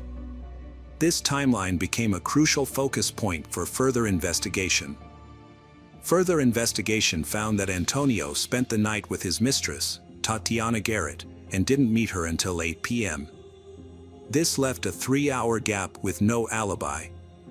Based on evidence, detectives created a timeline of the murder.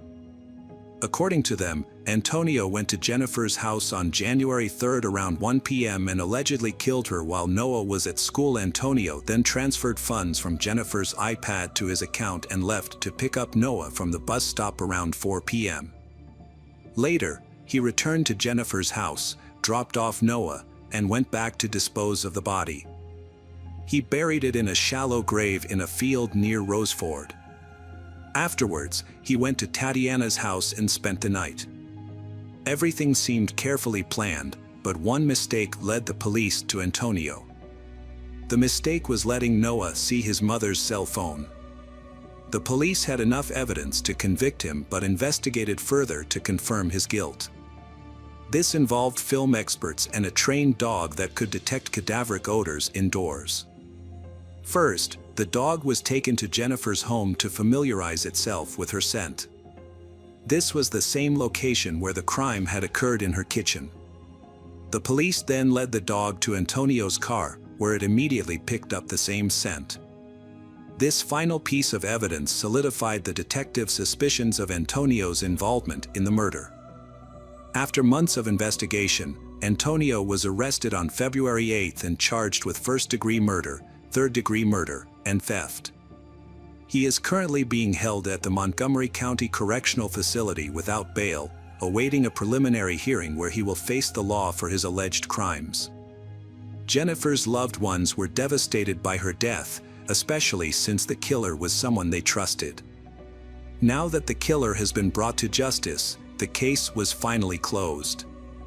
The boy's observation of the killer's mistake played a crucial role in uncovering the truth and bringing the perpetrator to justice. The tragic events in Limer Township serve as a reminder that even the most meticulously planned crimes will ultimately be solved. Cruel and inhumane acts will not go unpunished, and those responsible will face the law. Hello friends, welcome to our channel. Today we're going to take a look at another horrible case with you. The case of Summer Baldwin. Summer Baldwin, born in 1976 in Washington, was renowned for her kind and vibrant personality. As a bright student with many friends, she aspired to pursue an acting career. Following high school, Summer enrolled in community college but struggled with her studies. Seeking a change of environment and new opportunities, she moved to Texas with her friends, supported by her parents who hoped she could start anew. However, it is uncertain when Summer's life started to decline. She struggled with addiction to alcohol and illicit drugs, but unfortunately did not reach out to her family for support. As her addiction worsened, she lost her job and began associating with people who had a history of crime. Her dreams of becoming an actress were shattered, and she was eventually forced to work as an escort to make ends meet. Summer's parents remained oblivious to their daughter's struggles, believing she was living a successful life. The information provided about Summer's friends was limited. However, a significant detail emerged. A few months before her death, Summer had been a key witness in a major federal counterfeiting case. This revelation suggested that her murder might have been a contract killing by a criminal gang, drawing the attention of the FBI and putting the investigation under intense scrutiny. The investigation led to the first suspects. Rebecca, Summer's best friend, was called in for questioning by the police. She provided insight into Summer's occupation and mentioned several of her boyfriends, one of whom had a history of aggressive behavior, including physical abuse and persistent stalking after their breakup. This man became the initial suspect in the case. Summer's ex-boyfriend was detained and brought to the station on the same day. However, he vehemently denied any involvement in the case and appeared genuinely surprised and distraught upon learning of Summer's death. Furthermore, he had a solid alibi for the night before the tragedy, having been involved in a drunken brawl at a bar and spending the night in a cell with another individual. As a result, the police were forced to release the first and, at the time, only suspect. Another friend and colleague of Summer named Marguerite provided crucial information to the investigation. Marguerite reported that she saw Summer on the evening of September 11th at a convenience store parking lot. They had a brief conversation. Marguerite recalled that a red van pulled into the parking lot, and a young, physically fit Latino man got out to enter the store, likely to make a purchase. While he was inside, Summer exited the van from the passenger side to greet Marguerite. Summer mentioned that the man was a client she had met for the second time in recent days. After the man returned to the van, he got behind the wheel, and Summer quickly re-entered the vehicle. Marguerite didn't notice which direction the van took when it left, nor did she know where Summer and the man were headed. She noted that she had never seen the man before and thought he was not from the area. Her description of him was limited due to the darkness, but she remembered that he had very short hair, similar to a military style. On September 13, 2005, a sanitation worker discovered a suspicious suitcase in a landfill in Lubbock City, Texas, USA. When he opened the suitcase, he was startled to see the body of a woman with red hair. The victim's body had many bruises. The victim's leg was tattooed with the word Summer. The suitcase, which tragically became her coffin, presented a peculiar appearance. Externally, it was covered in garbage and waste, yet surprisingly, it showed no signs of wear and tear, and its wheels appeared brand new. Upon closer inspection, the interior revealed perfectly intact tags and a lining that seemed untouched, giving the impression that the suitcase was brand new. Notably, the plastic attachment for the price tag remained intact, suggesting that the purchaser had not removed it. Further investigation revealed that this particular brand of suitcase was widely available in numerous stores throughout the city. However, this specific large model was only sold in 2 stores. A crucial breakthrough came when the perfectly preserved barcode led investigators to a Walmart store in the same area where Summer was last seen alive.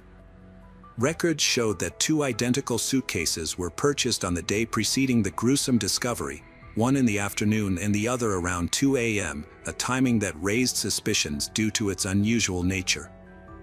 Police officers promptly visited the store and obtained the surveillance camera footage. After reviewing the footage, they discovered that an elderly couple had purchased the first suitcase. Initially, they didn't raise any suspicions, but they were tracked down and were able to present the suitcase, explaining that it was bought for a vacation. However, the second suitcase was purchased by a young, athletic Latino man with very short hair, similar to a military haircut. This raised suspicions that he might be the person seen with Summer in the supermarket parking lot, as described by a witness. Additionally, the man bought disposable gloves at checkout, further arousing suspicions.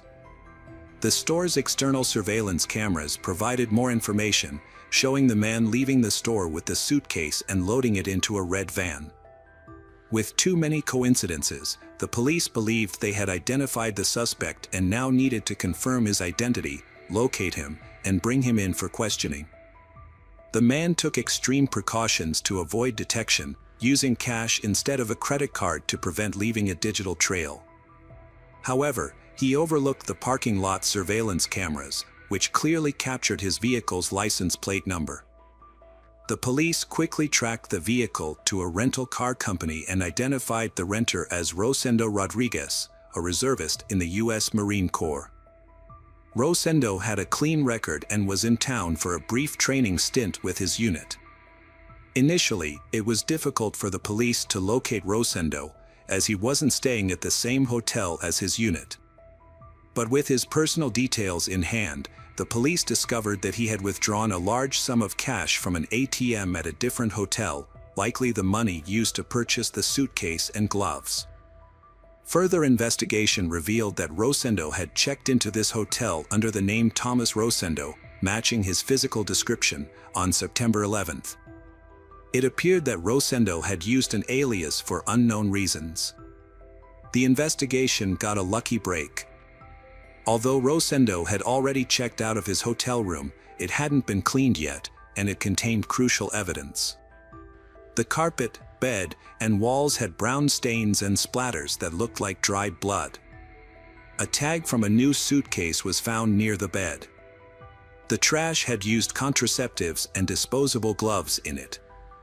Forensic analysis confirmed the dried blood belonged to Summer. DNA on the contraceptives and gloves matched both Summer and Rosendo. This proved they had found the killer. However, Rosendo had already left the city by then. With this information, it was easy to track him down. Rosendo Rodriguez was born on March 26, 1980, in Wichita Falls, Texas. He came from a low-income family of Mexican immigrants and had a difficult childhood. His father, who struggled with alcoholism, was abusive to his wife and children. As a result, Rosendo was exposed to violence from an early age. He was aggressive and frequently got into fights at school. However, as he matured, he learned to manage his anger. After finishing high school, Rosendo attended Texas Tech University. He lived on his own and worked various jobs, including at a pizzeria and as an office clerk. Eventually, he decided to join the U.S. Marine Corps. His colleagues in the military described him as calm, disciplined, and reliable. They also saw him as a good friend who was always willing to help. Rosendo was well-educated and physically attractive, making him popular with women. On September 15th, Rosendo was arrested at his home in San Antonio. When the police arrived, he remained calm and seemed unaware of the seriousness of the situation. During the search, the police found a striped shirt and shorts that matched the outfit he wore when buying a suitcase. This was caught on surveillance footage. The police also seized his laptop and mobile phone. Initially, Rosendo refused to speak and denied any involvement in Summer Baldwin's murder for several weeks. However, faced with overwhelming evidence against him, he began to provide statements on the advice of his attorney. In these statements, he shared his own account of events, which notably diverged from the reconstruction put together by forensic experts. Rosendo initially stayed at a different hotel than his fellow servicemen due to a booking mistake. Although he realized the error after checking in, he chose not to relocate since the military leadership deemed it unnecessary. However, he failed to explain why he used a different name to register at the hotel on September 10th. That evening, Rosendo rented a van to get around the city more easily. He claimed to have met Summer Baldwin by coincidence. According to his account, he spotted a blonde woman sitting on a roadside bench, covering her face with her hands and seemingly crying. Concerned, he pulled over to check on her and see if she needed assistance. They started talking, and after she calmed down, they went to his hotel room, where they chatted, had a few drinks, but did not engage in any intimate activities. The next morning, Rosendo drove Summer home. They made plans to meet again in the evening. At around 9 p.m., he picked her up from the same location and they went to a supermarket. There, Summer ran into her friend Marjorie. Afterward, they returned to the hotel. According to Rosendo, he and Summer engaged in consensual intimacy at the hotel. However, the situation took a turn when Summer allegedly became aggressive and demanded money. This caught Rosendo off guard, as he claimed he was unaware that Summer was a sex worker. When he refused to pay, Summer reportedly pulled out a knife and threatened him. Rosendo managed to disarm her and punched her in the face, causing her nose to bleed. He claimed that he was acting in self-defense and did not intend to harm her. Shortly after, Summer collapsed onto the bed and began convulsing, foaming at the mouth. Rosendo stated that he attempted to help her but was hesitant to perform mouth-to-mouth resuscitation due to the blood and foam on her face. After a minute, Summer stopped breathing. Realizing Summer was dead, Rosendo panicked. He went to a nearby store, purchased a suitcase and gloves, and returned to the hotel. He then placed Summer's body in the suitcase and disposed of it in a dumpster, knowing it would be taken to the landfill the next morning. Afterward, he checked out of the hotel, returned the rental car, and drove back to San Antonio, pretending as though nothing had happened. Inconsistencies in the suspect's story raised suspicions among investigators. Rosendo Rodriguez's lies were evident due to numerous discrepancies in his account. One inconsistency arose when Marjorie, who met Summer in the parking lot on the night of the crime, stated that Summer mentioned the man was a client she had previously met for a paid encounter. However, Rosendo claimed their interaction was consensual, which contradicts evidence on Summer's body indicating she was taken advantage of. It is possible their initial encounter was consensual, leading Summer to agree to meet him again. Rosendo also claimed he only hit Summer once to calm her down, and she died from a seizure. But the autopsy revealed around 30 fresh bruises on Baldwin's head and body, as well as several stab wounds. Furthermore, evidence indicates she was alive when he packed her into the suitcase, which contradicts his claim that she was already dead. A search of Rosendo's laptop revealed a disturbing information in the days leading up to his arrest. He had been actively searching for information about Summer, including whether she was being searched for and if her body had been found in a landfill. Rosendo also frequently searched for information on Joanna Catherine Rogers, a 16-year-old girl from Lubbock who had gone missing a year and a half prior. Rosendo agreed to a plea deal that included a reduced sentence and no death penalty in exchange for explaining what happened to Joanna. He said he met Joanna, a high school student, in late April 2004. After a few meetings, they went to his hotel room on May 4th, where they got into an argument over money and potential rape allegations. The argument escalated, and Rosendo panicked, covering Joanna's mouth to quiet her, which unintentionally led to her death. In a desperate attempt to dispose of the body, Rosendo put it in his suitcase and threw it into a dumpster. This was the same method he used a year and a half later to dispose of Summer's body. Initially, Rosendo admitted to these events but later claimed his confession was false and that he had been coerced into making it. The police realized they needed to find Joanna's body to build a stronger case, so they launched a massive search of the city dump. Over a year later, they made a miraculous discovery, a suitcase containing Joanna's remains, despite severe decomposition. DNA testing confirmed the identity of the remains. This new evidence allowed authorities to charge Rosendo as a serial offender with a consistent modus operandi, committing similar heinous crimes. During the trial, the verdict was clear: Rosendo was guilty of first-degree murder. The court decided on the death penalty, largely due to the fact that Summer Baldwin was 3 months pregnant when she was murdered. This aggravating factor was a key consideration in the sentencing. Rosendo was sentenced to death by lethal injection. Despite the overwhelming evidence, Rosendo and his lawyers filed multiple appeals, claiming errors and misconduct by investigators. However, all appeals were rejected. While on death row, Rosendo maintained a blog on criminal justice and policy issues. On March 27, 2018, Rosendo Rodriguez was executed for his crimes at Huntsville Prison in Texas, one day after his 38th birthday. This marked the 4th execution in Texas and the 7th in the United States that year, nearly a decade after his conviction. Hello friends, welcome to our channel. Today we're going to take a look at another horrible case with you. The case of Graciela Graciela. Graciela Graciela was born on October 6, 19, in Mexico, to a working-class family who sought a better future for their children. To achieve this, her parents made the decision to immigrate to the United States, ultimately settling in Hermiston, Oregon. As Graciela was very young at the time of the move, she has no recollection of the challenges associated with relocating. Upon reaching school age, Graciela attended Umatilla High School, an institution that predominantly served students from low-income backgrounds. The school provided all students with free meals, reflecting the socioeconomic status of its student body, of which 66% were Hispanic.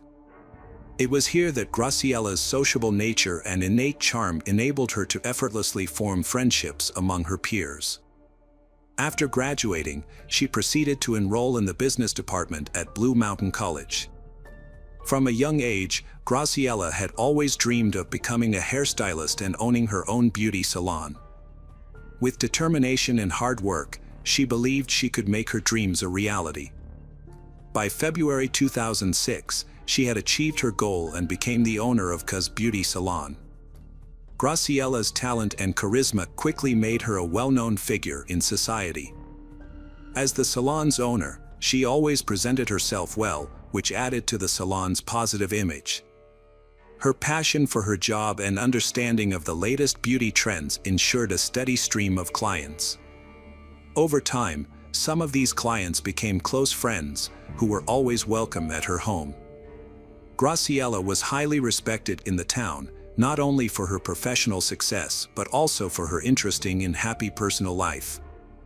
Her first love, with whom she had 2 daughters, Annabelle and Gabriella, also known as Gabby, was someone she met in her youth. Although the relationship didn't last long, and the father of her children left the family, Graciela didn't let this setback hold her back. Instead, she focused on self-improvement and continued to move forward as a single mother.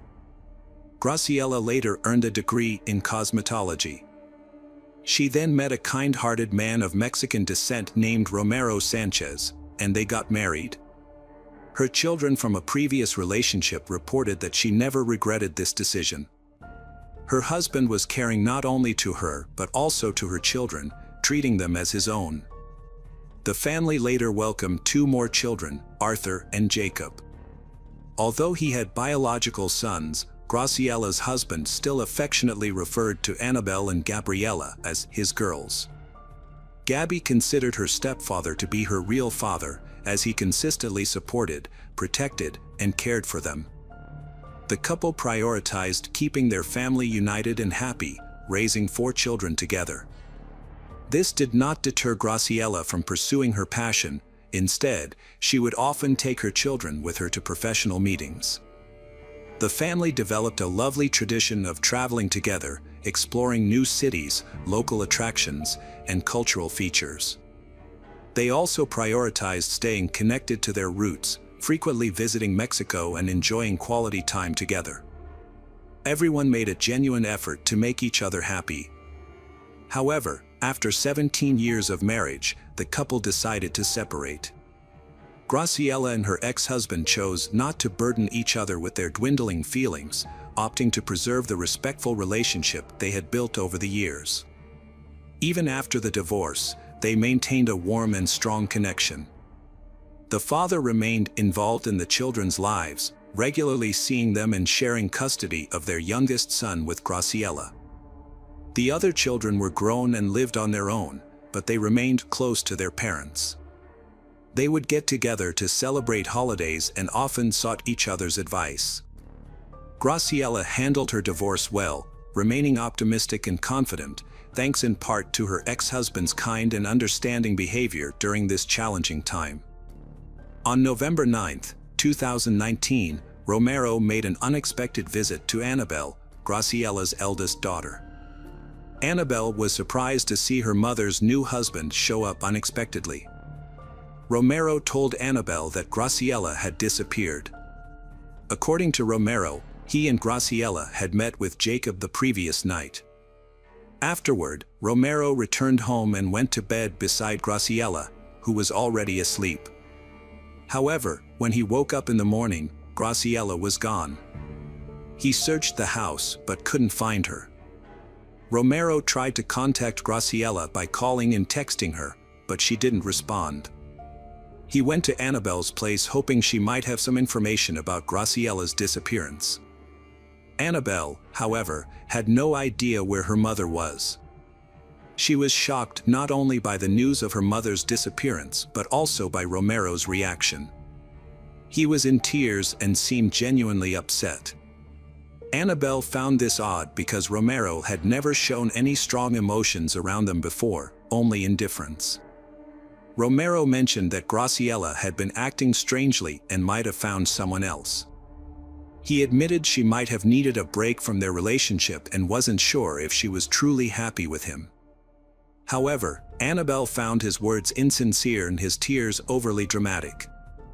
She started to worry about her mother and found Romero's behavior suspicious. Romero had previously avoided talking to Graciela's children, but suddenly reached out to them. After he left, Annabelle told the rest of the family what happened. They gathered at Graciela's house to figure out what was going on. Her car was still parked in the driveway, which was unusual since she would have likely taken it if she were leaving Romero. The house was also spotlessly tidy, which was out of character for Graciela, who preferred a more creative and chaotic space. If she were planning to leave, her belongings would have been scattered around the room. Graciela spent a considerable amount of time in front of the mirror, carefully selecting an outfit for the day. However, she surprisingly left all her treasured jewelry at home, including her favorite rings and necklaces that she wore daily. This unusual behavior raised concerns among her family members, who couldn't help but imagine worst-case scenarios, including the possibility of her fleeing. While searching the house, Gabby stumbled upon something peculiar, a large, heavy blanket in the washing machine.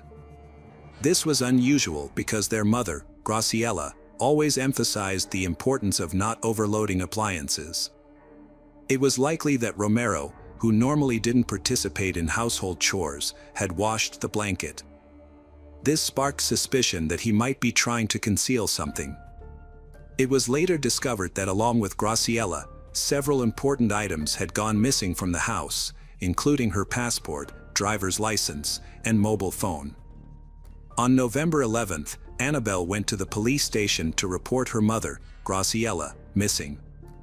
However, she was surprised to find that Romero, Graciela's husband, had not informed the police about her disappearance, despite knowing about it since November 9th or possibly earlier.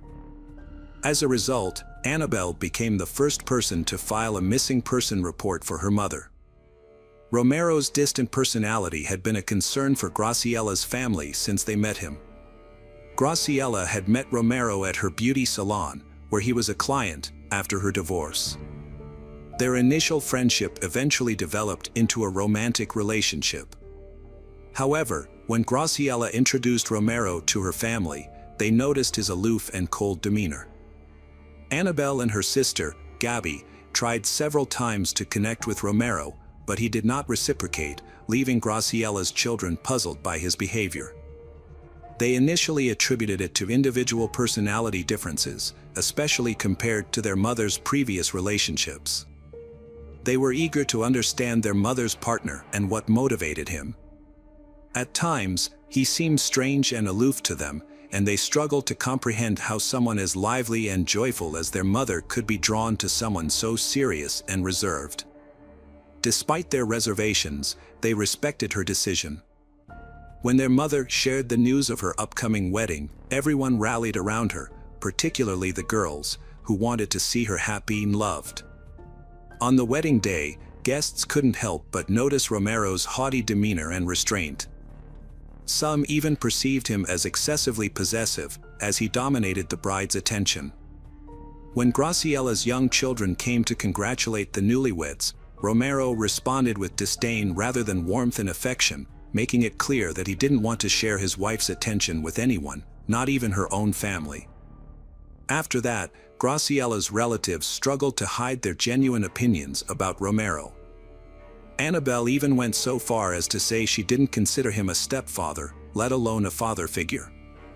The family simply wanted to have a normal relationship, like those found in any civilized household. Following the wedding, Graciela and Romero moved in together, along with her youngest son Jacob, into Graciela's home. Jacob shared that shortly after the wedding, Romero started behaving as if he was the sole owner of the house. The boy recalled that the initial honeymoon phase was brief, and soon the family started to fall apart. He observed that his mother initially tried to establish personal boundaries, but being non-confrontational, she quickly gave in to Romero's demands. This seemed to suit Romero, who had a quick temper and never apologized first. To avoid creating tension in the household, Graciela often conceded to Romero's wishes. As time went on, it seemed she realized she had rushed into the marriage without fully thinking it through. In private conversations, Graciela confessed to feeling trapped and suffocated in the relationship. Her husband exerted control over her, never allowing her to go anywhere alone. Despite this, she never expressed any desire to leave the abusive relationship, suggesting she was still in love with Romero. Everyone realized that Graciela was in a relationship with the wrong person. It became apparent that her partner, Romero, was jobless and financially dependent on her. The Graciela family, who valued hard work, found it frustrating that Romero was always by Graciela's side without any apparent reason. Romero was a master manipulator who kept a close eye on Graciela, monitoring her interactions, including her friendships with other women. He would either prevent her from going out or show up unexpectedly, as if checking on her loyalty. His extreme jealousy was suffocating. Graciela felt embarrassed by his behavior, which led her to isolate herself socially, only interacting with her family. This had a negative impact on her professional life, as her job required frequent client meetings and attending industry events. Those close to Graciela noticed a significant change in her demeanor. She looked sad, worn out, and had lost her usual cheerfulness. It was clear that she was unhappy. Even her children observed the changes in her mood and appearance, as well as her loss of independence. They discussed their concerns among themselves and concluded that, although they didn't like Romero, he was Graciela's choice, and they had to respect her decisions. Other relatives shared the family's distrust of Romero. However, no one knew how to intervene or offer support. The couple's issues were serious enough to require professional help. Gabby had once suggested this to her mother, but Graciela insisted on handling her personal life independently. In 2018, Graciela suddenly announced that she would relocate her beauty salon to her home, citing convenience. Her family was skeptical, as she had never mentioned this plan before, despite running the salon for 12 years. Some clients noted that Romero often hung around the salon, creating tension and disrupting the usually warm atmosphere. While some thought Graciela made the move to solve a problem, others suspected that her jealous husband was behind the decision. Despite the initial doubts, Graciela remained enthusiastic about the change, saying it allowed her to spend more time with Jacob and Romero. By the end of 2018, she and her husband were remodeling a room for the salon, but the project took longer than expected and wasn't completed until May 2019. Although the salon was closed temporarily, Graciela's reputation remained intact, and rumors of the studio's reopening attracted a long queue of clients, including new ones, months in advance. Graciela was thrilled with her professional success but became increasingly private about her personal life. Return to the moment before of Graciela's disappearance. Another incident raised concerns about Graciela's safety. She asked her daughter Gabby to pick her up, which was unusual. But she claimed everything was fine and said she was just having a disagreement with her husband. When they met up, they spent time together and Graciela seemed to relax. She smiled and told Gabby not to worry, saying that couples' arguments are normal and can actually bring people closer together. Despite this, Gabby couldn't shake off her worries and remained uneasy about her mother's situation. After Annabelle contacted the police, the relationship between Graciela's family and Romero rapidly deteriorated. He offered an explanation for his wife's disappearance, suggesting that she might have wanted some time alone or could have left with another man, and he believed she would soon return. This was his standard response to anyone inquiring about the situation. However, the police took the report seriously and initiated an investigation, considering the possibility that Graciela could have been a victim of a crime. They began by searching her home, where they found that only a few personal items were missing, with nothing else seeming out of the ordinary. The police also interviewed Graciela's children, her husband, and others close to the family, including her ex-husband. Although everyone expressed skepticism about Romero's behavior, the investigation did not uncover any significant information. Romero cooperated with the detectives, allowing them to search his home, participating in interrogations, providing his DNA, and undergoing a polygraph test. Despite his cooperation, the police did not have sufficient grounds to arrest him, so the investigation continued. Analysis of Graciela's phone records revealed her last known location was near a bridge in Washington on November 9 at 12:30 p.m., when the signal stopped after her phone was turned off. Her bank accounts and social media remained inactive. Despite questioning hundreds of witnesses and checking all her frequent locations, investigators found no signs of her. The investigation deemed her disappearance suspicious due to the complete lack of evidence. For months into the investigation, the Hermiston police publicly stated that they had no confirmed information about Graciela's last sighting. Although Romero didn't report Graciela missing, the authorities didn't accuse him of anything. The police's stance frustrated Graciela's relatives, causing them to reduce communication with law enforcement. The family eventually stopped receiving weekly updates, forcing Graciella's children to contact the police station directly for information. As of March 2020, there were no new developments in Graciella's case. In an effort to revive the investigation, Graciella's family reached out to the media, hoping to raise public awareness and gather information. They believed even small details could be crucial. Gabby, a family member, expressed the family's frustration and disappointment with the police's lack of progress in the case. The Graciella family urged investigators to focus on finding Graciella, as they suspected foul play due to the state of her belongings and the unusual circumstances at home. It was unclear who would harm her, as she had no known enemies. Her family knew she wouldn't leave without contacting them, and the lack of communication suggested something was seriously wrong. The family also requested a new detective team, citing concerns of bias and collusion with Romero, whom they believed was somehow connected to the case. The family pointed out numerous inconsistencies in the investigation. It was found that Romero's phone had been turned off on the day his wife went missing, and his actions didn't seem like those of someone who was worried about a loved one disappearing suddenly. The Graciella family asked for Romero to be arrested. Police Chief Jason Edmiston quickly responded to these claims. He agreed that Mrs. Graciella's disappearance seemed suspicious and might involve something criminal. He said this was just one idea, but promised that the investigation would stay fair and be based on evidence and facts. Edmiston also denied that Romero had any connections to the police that might affect the case. Edmiston mentioned that false information was spreading and making the investigation harder. He said the case was ongoing and that some information had to be kept secret. The police also asked the FBI for help. Edmiston expressed frustration that people were criticizing the police without understanding how complicated the law is. At the same time, Gabby started a fundraiser to hire a private investigator. This move was seen as criticism of how the police were handling the case, suggesting they weren't doing their job well. 1 year after Graciella's disappearance, her family and friends held a memorial event to honor her memory and pray for her safe return.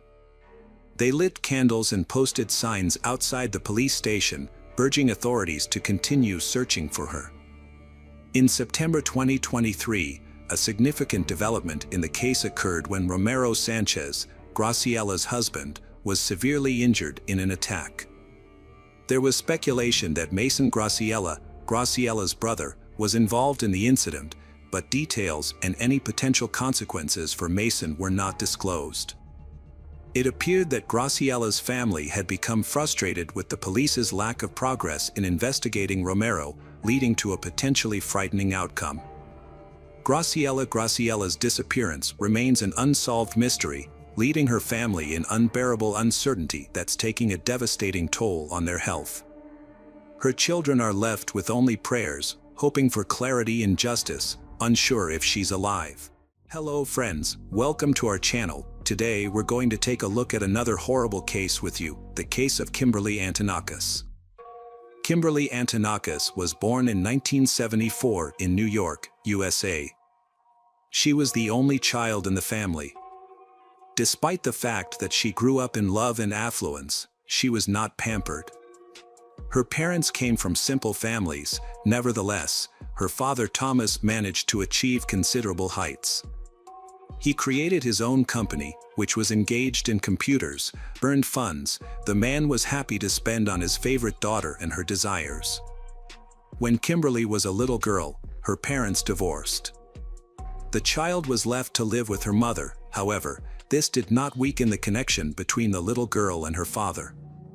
He took her on weekends and spent all his free time with her. When Kimberly's mother found a new man and decided to move to Florida, she faced a choice to stay with her mother or with her father.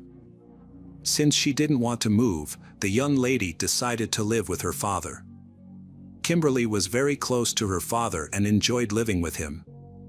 As she grew up, she became a well-behaved, sociable child and eventually a stunning young woman with a radiant smile that always lifted her spirits. She had a great sense of humor and a positive attitude. Kimberly was raised in a sheltered environment, surrounded by love and care, which protected her from the harsh realities of life. As a result, she only saw the good in people and was largely unaware of the darker aspects of life. Unfortunately, her open and kind nature would eventually lead to many sorrows. In 1994, Kimberly enrolled at the College of Staten Island. Shortly after, she told her father that she felt ready to live on her own. Although Mr. Kimberly was worried about her decision, he respected her independence and decided not to oppose it.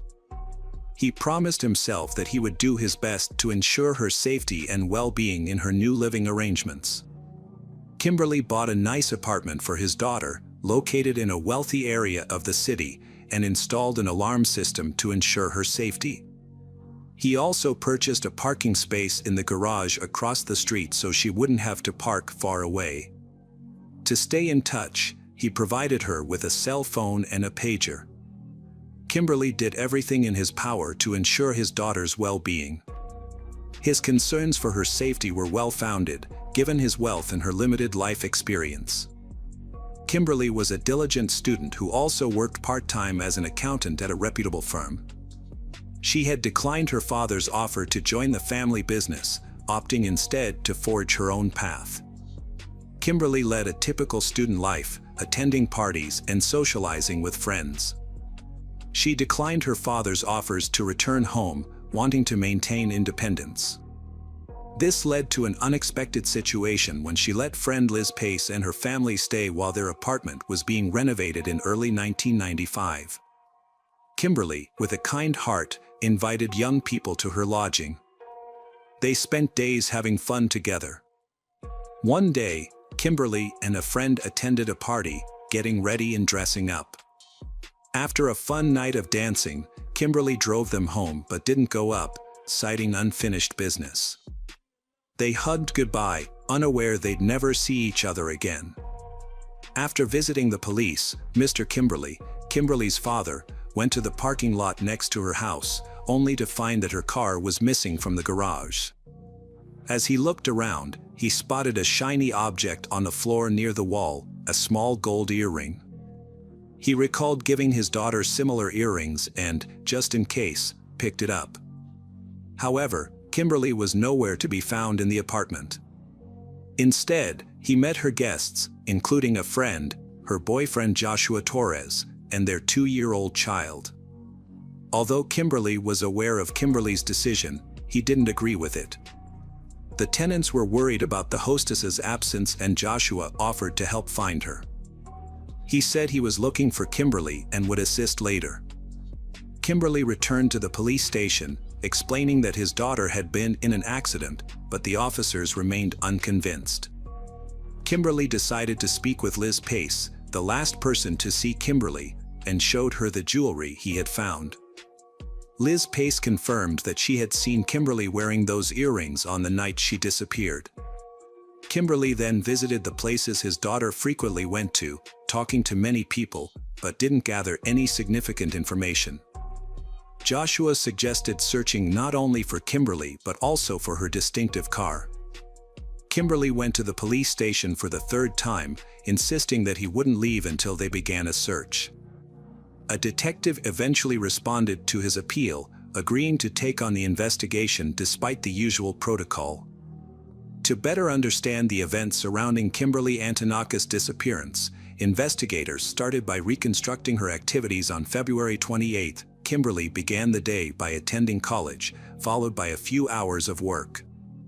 After work, she returned home and had dinner with friends before heading out to a party with a friend named Liz Pace. The evening concluded with their return home around 4 a.m. Following her return, Kimberly went to the parking lot for reasons that remain unclear.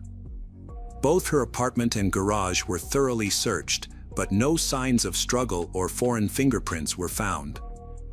This lack of evidence suggested either a meticulous cleanup or that any potential intruder may have worn gloves. The most puzzling aspect was the disappearance of Kimberly and her car without any trace, except for a single earring that was found. An analysis of Kimberly's bank account revealed that her last transaction occurred the evening before she vanished, ruling out the possibility that she had run away from home. Based on the evidence, detectives hypothesized that Kimberly was likely kidnapped. The investigation expanded to include additional police officers. Due to the lack of concrete leads, law enforcement considered information from a psychic. Witness interviews began with Liz Pace and Joshua. They revealed 65 calls were made from Kimberly's landline on March 1st. Joshua explained he made these calls to locate Kimberly, who was like a little sister to him. Liz Pace's testimony helped determine Kimberly's clothing in a portrait was created, highlighting her distinctive tattoos, including a scorpion and infinity sign. Meanwhile, a search for the missing car was underway, with checks at scrap metal collection points and other locations where the vehicle might be found. Unfortunately, no positive results were obtained. A check of Kimberly's cell phone was also unsuccessful. Police advised Kimberly to pay attention to any letters or phone calls he received, as they might be from Kimberly's kidnappers demanding a ransom. The Kimberly family remained in a state of uncertainty until March 4th. At approximately 2 a.m., emergency services responded to a reported fire at a large, abandoned house located at 86 Woodhaven Avenue in Queens. Multiple fire crews battled the blaze until it was finally extinguished. Upon investigation, a charred body was discovered in the basement of the building.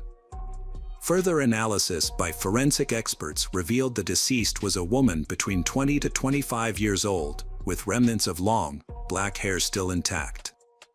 There were also signs of tape and evidence that her legs had been bound, with her hands tied behind her back.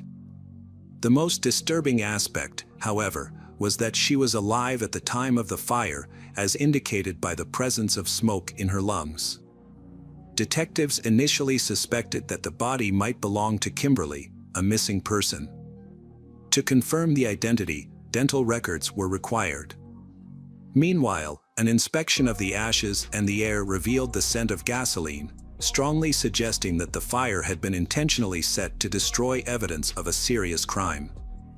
Despite the absence of other evidence, the charred body remained, and upon closer examination, specialists found tattoos matching the description of the missing woman. The records from the dental clinic supported the investigation's suspicions, leading to the discovery of Kimberly Antonakis's body. As more details emerged, an eyewitness came forward who often walked his dog in the area. The dog had been acting strangely in the days prior to the fire, appearing nervous and barking at the house for no apparent reason. It wasn't until after the fire and the discovery of the body that the cause of the dog's behavior became clear. She had attempted to escape and called for help, but her cries went unheard by humans. However, the dog's acute hearing allowed it to detect the sounds coming from the basement, explaining its unusual behavior. When questioned by officers, the homeowner revealed that he had visited the building multiple times in recent days. He was trying to sell the house and would regularly check on its condition, collect mail, and pick up receipts. However, he only inspected the house from the outside and never went into the basement. The homeowner claimed he never heard any suspicious noises, and if he had, he would have investigated. Investigators decided to re-question Joshua, as they had some reservations about him. They also found it strangely coincidental that his name started with the letter J. This time, Joshua mentioned a person he hadn't been able to contact the day Kimberly went missing, a young man nicknamed Psycho, a Russian national who had previously dated Kimberly. The detectives looked into this new information and discovered that the Russian had moved to the US with his parents at a young age. As he grew older, he became involved with a gang and had a history of breaking the law. This led to the identification of the first suspect, who was soon taken into custody.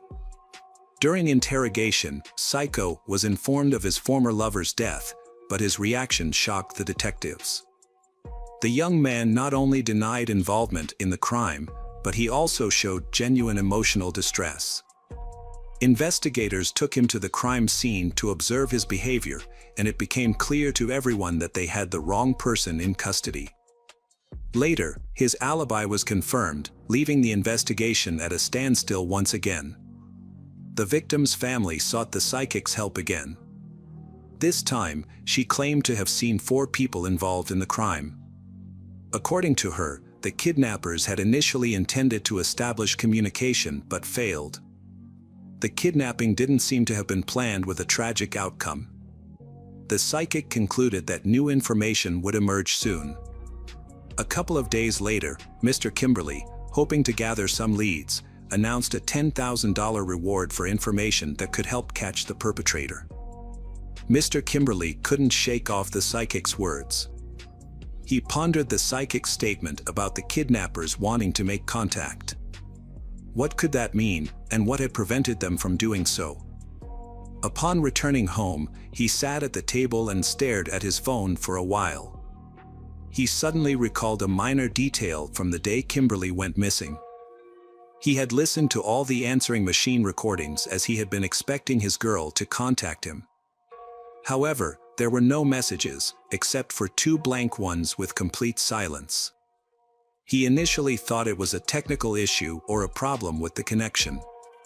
But it later became clear that this was not the case. 5 days after her body was found, the police located her car in a quiet area of town, not far from where her body was discovered. The investigators were hoping to find fingerprints in the car, but it had been thoroughly cleaned. The only evidence they found was her hair and a second earring in the passenger compartment. Although it seemed like a breakthrough, it didn't lead anywhere. Kimberly, her father, was linked to a local mob hit due to his wealth and success. However, detectives found no evidence to support the rumors. Kimberly, grieving the loss of his daughter, denied any involvement and was found to conduct his business openly and honestly. In July 1995, a burglary suspect was arrested at a New York City residence. Surprisingly, he shared information about the Kimberly case. The suspect claimed an acquaintance told him that his friends had kidnapped and killed she by burning her. Upon hearing the unidentified man's name, the officers pieced together the crime. The man in question was Joshua Torres, Kimberly's roommate who had participated in the search for her. Detectives took a closer look at the young man, calling him in for further questioning. Although he denied any involvement in the crime, a lengthy conversation revealed a potentially incriminating statement. He mentioned that if he were the kidnapper, he would have fed the victim Kimberly. This statement raised suspicions since there had been no public mention of the victim's hunger, thirst, or cold, and not even her father was aware of these details.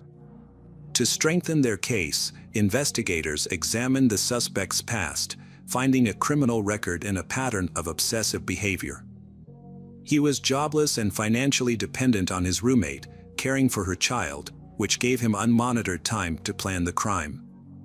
Knowing Kimberly's daily routine allowed him to abduct her and hide her in a vacant house. It was unclear why no ransom demands were made. Analyzing the suspect's calls revealed he lied about contacting Kimberly's acquaintances. The dialed numbers belonged to random individuals with no connection to Kimberly. Suspicious messages on his pager further implicated the suspect, Joshua. He had long been a suspect in the eyes of detectives, and they finally gathered enough evidence to arrest him. During the interrogation, they informed him that Kimberly's ex-boyfriend was no longer considered a suspect. Pressed for more information, Torres revealed that he suspected his friends of being responsible for her murder. Torres claimed that he thought his friends only intended to kidnap Kimberly for ransom and then release her unharmed. He admitted to being an accessory to the kidnapping but maintained that he did not think his friends would resort to violence. According to Torres, the plan was to demand a ransom and then let Kimberly go, but things did not go as planned. The kidnappers became frustrated when their ransom demands were met with silence from Mr. Kimberly. Unbeknownst to them, their calls had been answered by Kimberly's father, and a ransom message had even been recorded. However, Due to a technical issue, the recording was not saved on the answering machine. The kidnappers, feeling ignored and angered by the lack of response, decided to wait and see how events would unfold. It turns out the group feared public attention, and the psychics claim that the suspect's name began with the letter J. This information was published and broadcast on TV, creating a cycle of events. Joshua was released on bail after speaking with the police, but then disappeared. Around the same time, Jose was shot while walking with his wife. Jose's wife later told investigators that her husband didn't trust Joshua and had been gathering evidence against him. She claimed Jose felt guilty about kidnapping Kimberly but not about the house fire. He wanted to confess to the police, just as he had to her. The pager messages and suspect statements helped investigators piece together the kidnapping and crime details. 4 men were involved: Joshua, Julio Negrin, Jose Negrin, and Nicholas Brett, also known as Jay. Notably, Julio had previously dated Kimberly and proposed, but she rejected him. The group was united by friendship and a shared criminal past. However, their actions were far surpassed by the horrific treatment of she at the hands of the guys. Nicholas had recently been released on bail, thanks to his mother's intervention, and had received a lenient fine for a crime that could have resulted in a prison sentence of over a year. Joshua had a history of serious offenses, including child abduction, violence against a minor, and illegal possession of weapons, despite his young age. Nevertheless, he too had received an inappropriately light sentence for his crimes. It was evident that Joshua was the ringleader, responsible for coordinating the group's actions.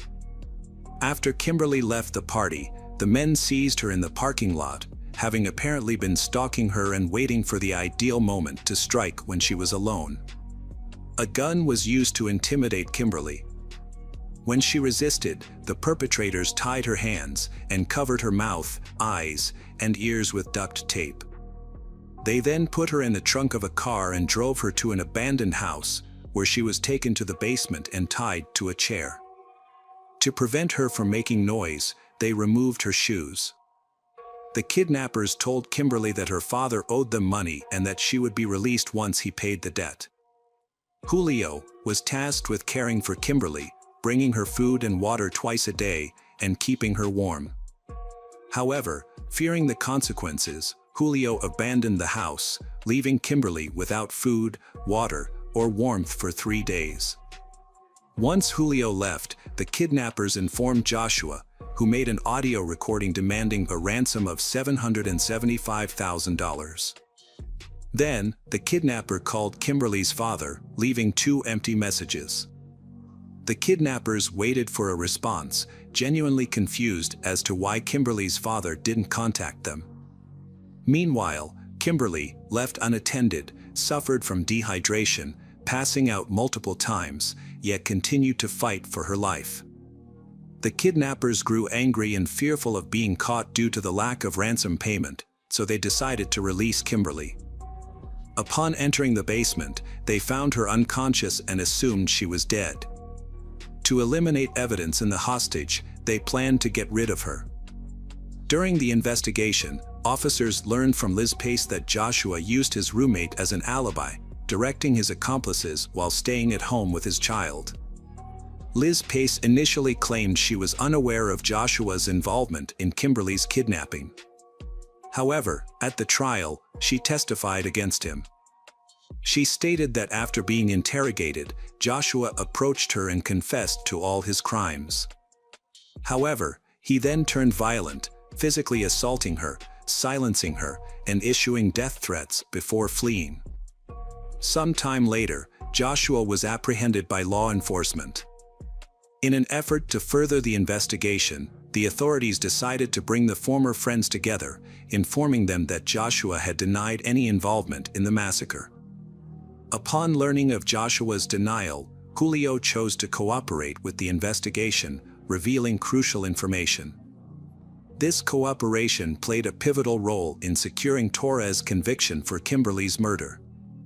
Ultimately, the trio faced charges of murder, arson, kidnapping, and unlawful imprisonment. During the trial, evidence emerged that Joshua had made repeated attempts to deceive investigators and evade punishment. After deliberating for approximately 10 hours, the jury reached a verdict. Joshua Torres was sentenced to 58 years in prison. Nicholas Brett received the same sentence as the others. Julio Negrin was found guilty of being an accessory after the fact and was sentenced to 2 to 6 years in prison. Tomas Kimberly, the victim's family member, was satisfied with the court's verdict and did not want the perpetrators to receive the death penalty. In his opinion, the death penalty would have been too lenient a punishment. Nicholas Brett was repeatedly abused and assaulted in prison and died of AIDS after serving 2 years. Julio Negrin was released after serving his 2-year sentence. Joshua will not be eligible for release until 2053 at the earliest. Tragically, sadly, Kimberly's father, Kimberly, passed away from cancer in 2005. His family believes that the stress and grief caused by his daughter's death contributed to his illness.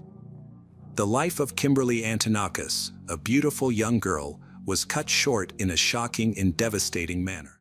Hello friends, welcome to our channel. Today we're going to take a look at another horrible case with you.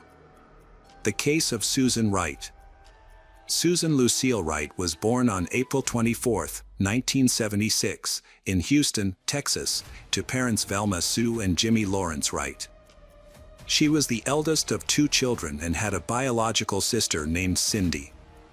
As a child, Susan was active, sociable, and creatively talented. During her school years, she developed a passion for dancing and aspired to become a choreographer. With her bright and attractive appearance, as well as her slender figure, she drew many admirers and being the center of attention. After completing high school, Susan tried but was unsuccessful in getting into college. To raise funds for her future education, she decided to take some time off. During this period, she found work as a dancer at a well-known nightclub, performing partially nude on stage. She decided to leave her job and use her savings to enroll in evening courses at a nursing school. To support herself and maintain her independence, Susan took a job as a waitress at a restaurant while pursuing her studies. However, she soon discovered that medicine was not her real passion and had trouble paying for her studies. Consequently, she stopped attending her classes to concentrate on her job. In the summer of 1997, 21-year-old Susan met her future husband, Jeffrey Andrew Wright, at the Galveston restaurant where she worked. He was immediately drawn to her beauty and radiant smile, becoming a regular customer and leaving generous tips. After some time, Jeffrey mustered the courage to ask Susan for her phone number. He would call her daily, sometimes multiple times a day, to arrange romantic dates and surprise her with small gestures, such as sending flowers with heartfelt notes to her workplace. In the evenings, he would meet her and walk her home. The man was 8 years older than Susan, but she didn't consider this a significant issue. He was charming, attentive, and caring, which quickly won her over. However, it soon became apparent that Jeffrey struggled with alcohol and substance abuse. He claimed to have overcome his addiction to drugs and promised to quit drinking entirely. Susan, being young and in love for the first time, believed him. She thought that their love could conquer any obstacle. Shortly after, Susan discovered she was pregnant and excitedly shared the news with Jeffrey. Although he seemed pleased about becoming a father, he didn't take any decisive action, such as proposing or suggesting they move in together. Confused by Jeffrey's behavior, Susan took matters into her own hands. She insisted that their child should be born within a married family, and Jeffrey agreed to her terms. By the time they officially got married, Susan was already 8 months pregnant. They chose to have a quiet, intimate wedding without guests or celebrations, rather than a grand ceremony. Around this time, they purchased a home in a quiet area of Harris County, Texas, and moved in a couple of weeks before the birth of their child. In December 1998, They welcomed their first child, a son named Bradley, and appeared to be the perfect family. In 2001, Susan became pregnant again, and in the spring of 2002, she gave birth to a daughter named Kay. The family had a small dog named Buck, a comfortable family car. Jeffrey worked at a local construction company, and after the children were born, Susan became a stay-at-home mom by mutual agreement. She took care of the kids and created a cozy home environment. The neighbors said that Mrs. Susan was a kind person, friendly, sociable, a caring mother, and a loving wife. However, it was later revealed that the reality of their family life was far from perfect. Her husband was extremely demanding in every aspect of their lives. Susan's days were filled with cleaning, doing laundry, and cooking. Jeffrey demanded freshly cooked meals every day, prohibiting her from preparing meals in advance or reheating leftovers. Maintaining a perfect and clean home was a challenging task, especially with two small children. Additionally, Jeffrey required his clothes to be washed almost daily, as he refused to wear the same item twice. If Susan failed to meet these expectations, she faced insults, humiliation, and even physical abuse. Moreover, Jeffrey was extremely frugal, providing Susan with a meager weekly allowance of $100 to cover all household expenses, including cooking, childcare, and maintenance. Susan had to keep track of every expense, giving receipts to her husband Jeffrey.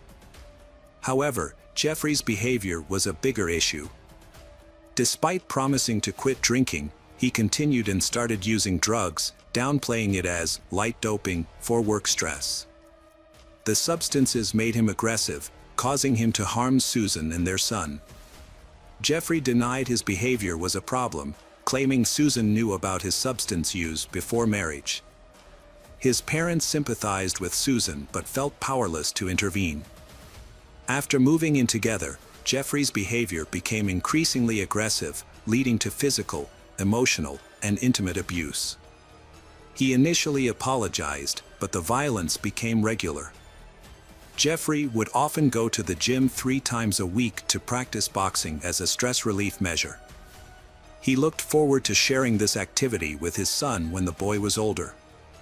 On January 13, 2003, Jeffrey returned home from the gym agitated and on edge.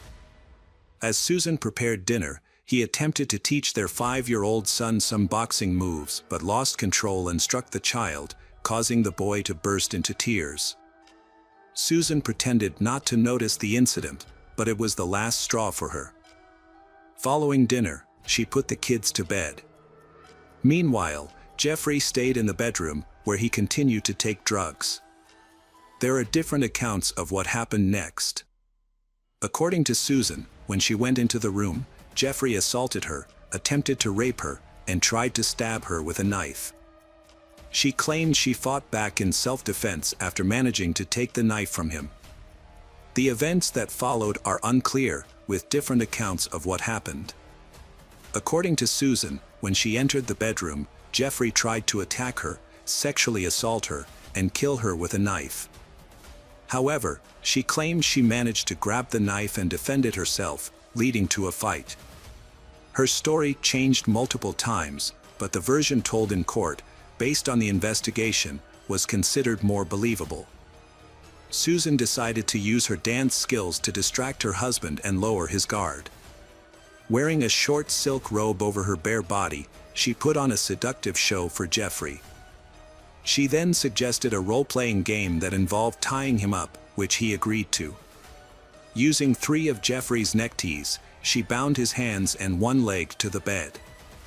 She used the silk belt from her robe to secure his other leg. With Jeffrey immobilized, Susan created a makeshift gag using her underwear, pretending it was part of the intimate game. To set the mood, she lit candles and turned off the lights. Jeffrey was tied to the bed with a gag in his mouth, unable to move or speak. The room was dimly lit. Jeffrey poured hot wax from a candle onto Jeffrey's chest, which was painful but initially seemed like part of a game they were playing. However, when she poured wax onto his genital area, the pain became unbearable. Jeffrey tried to free himself and scream, but he couldn't. His wife, Susan, took a small sharp knife from the kitchen and began stabbing him repeatedly, starting at his groin and moving up his body, slashing his genitals, legs, abdomen, chest, arms, neck, and face. She began slowly, expressing her grievances with each stab, recounting the insults, humiliations, and abuse she had suffered. As she continued, Susan began to cry and stab faster. Experts later counted 193 shallow knife wounds on Jeffrey's body. Most of these wounds were not fatal, and Jeffrey was conscious for most of the ordeal. Susan's actions suggested she was in a state of extreme emotional distress. Her lawyers argued that she was in a state of affect, unable to stop even when Jeffrey showed no signs of life. She had not considered what she would do next or how she would handle the body. Shallow grave in the backyard. She sat next to her husband's body on the floor for hours. Eventually, she looked around the blood-covered bedroom and knew she had to act before dawn. She carefully checked outside through the window, ensuring the coast was clear. Her gaze landed on a shallow pit in the backyard that Jeffrey had dug for a fountain over the weekend. A plan formed instantly. This pit would become her despised husband's grave. To move the body, Susan used a garden wheelbarrow. This raised questions for investigators, as a petite woman was able to single-handedly lift and transport a man twice her weight out of the house.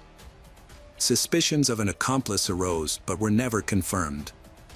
Under the cover of darkness, Susan discreetly relocated the body to the pit and covered it with a thin layer of soil. She then cleaned up, removing the blood-stained curtains and bed linen, placing them in trash bags and dispersing them in different bins. The blood-soaked mattress was flipped over, as Susan was unsure how to properly clean it. She spent the remaining time until dawn scrubbing blood from the floor, walls, and carpet. Scrubbing the carpet is a big deal, with a large stain that couldn't be removed. In an attempt to eliminate any evidence of the violent confrontation, Susan applied bleach to the affected area, hoping the chemicals would destroy any remaining traces.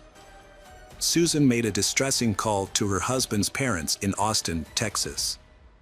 She was emotional as she recounted the events.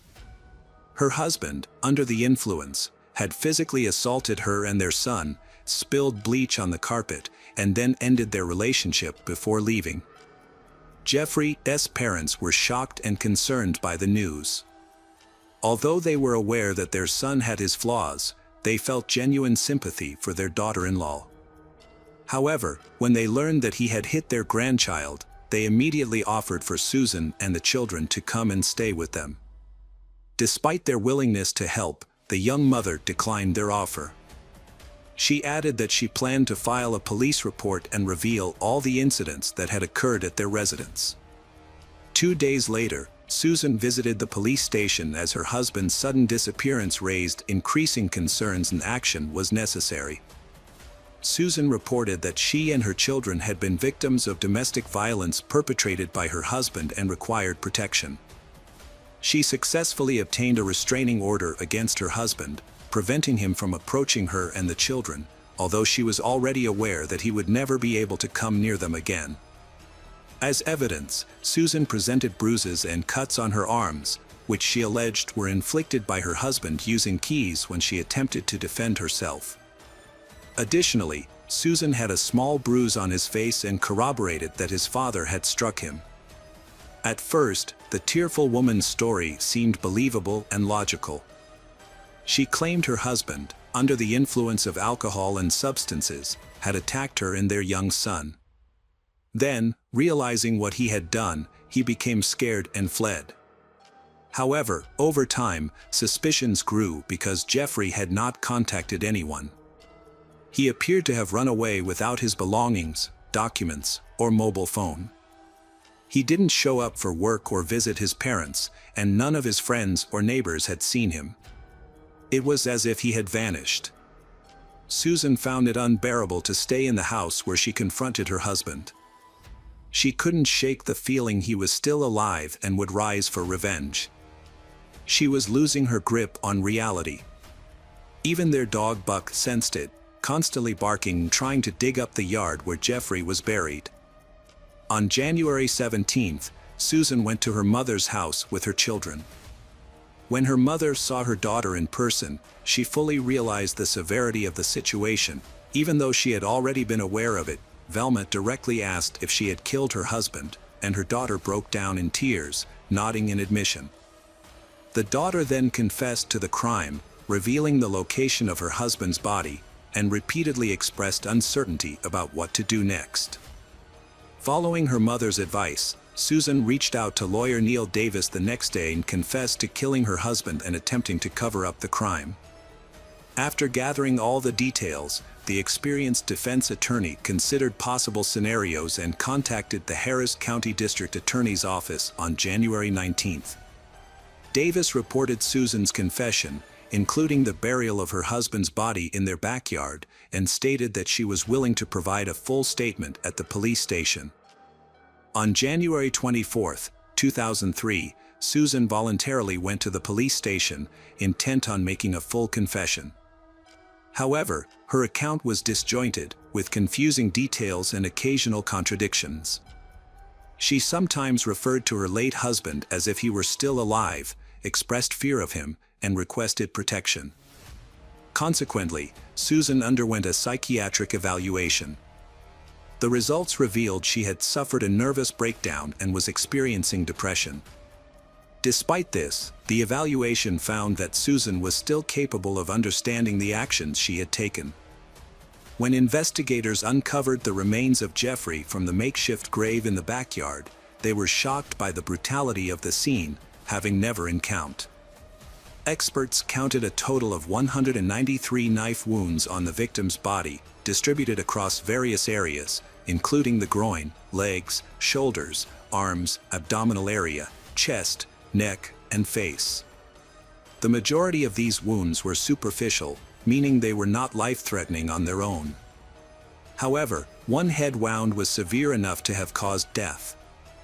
The large number of superficial wounds suggests that the victim endured a prolonged and agonizing death, likely while still conscious, as his wife repeatedly stabbed him with a small knife. The victim's wrists and ankles showed deep marks from the ties and belt used to bind him. These injuries indicated that the victim had attempted to free himself but was unsuccessful. The ties and belt were still on the body when it was found. Additionally, there were traces of candle wax on the victim's chest and groin area. Susan claimed that the candle wax was an accident, resulting from her husband knocking over a lit candle. However, the prosecution argued that the hot wax was more likely used as a form of torture to inflict suffering on the bound victim. Furthermore, the victim's mouth contained his wife's underwear, which acted as a gag to prevent him from screaming or calling for help.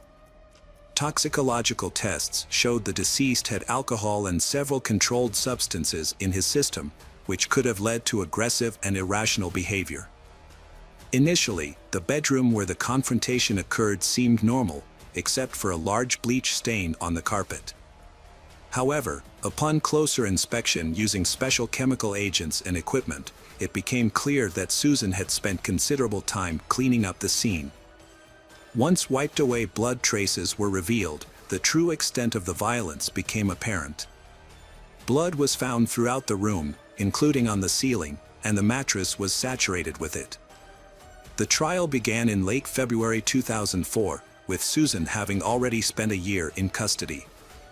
Her children were being cared for by her parents and sister Cindy. Her lawyer was well prepared, having worked extensively with Susan to build her case. During the trial, Susan frequently broke down in tears as she recounted the events of that horrific night and the abuse she suffered leading up to it. She claimed to have endured years of cruelty and violence at the hands of her husband.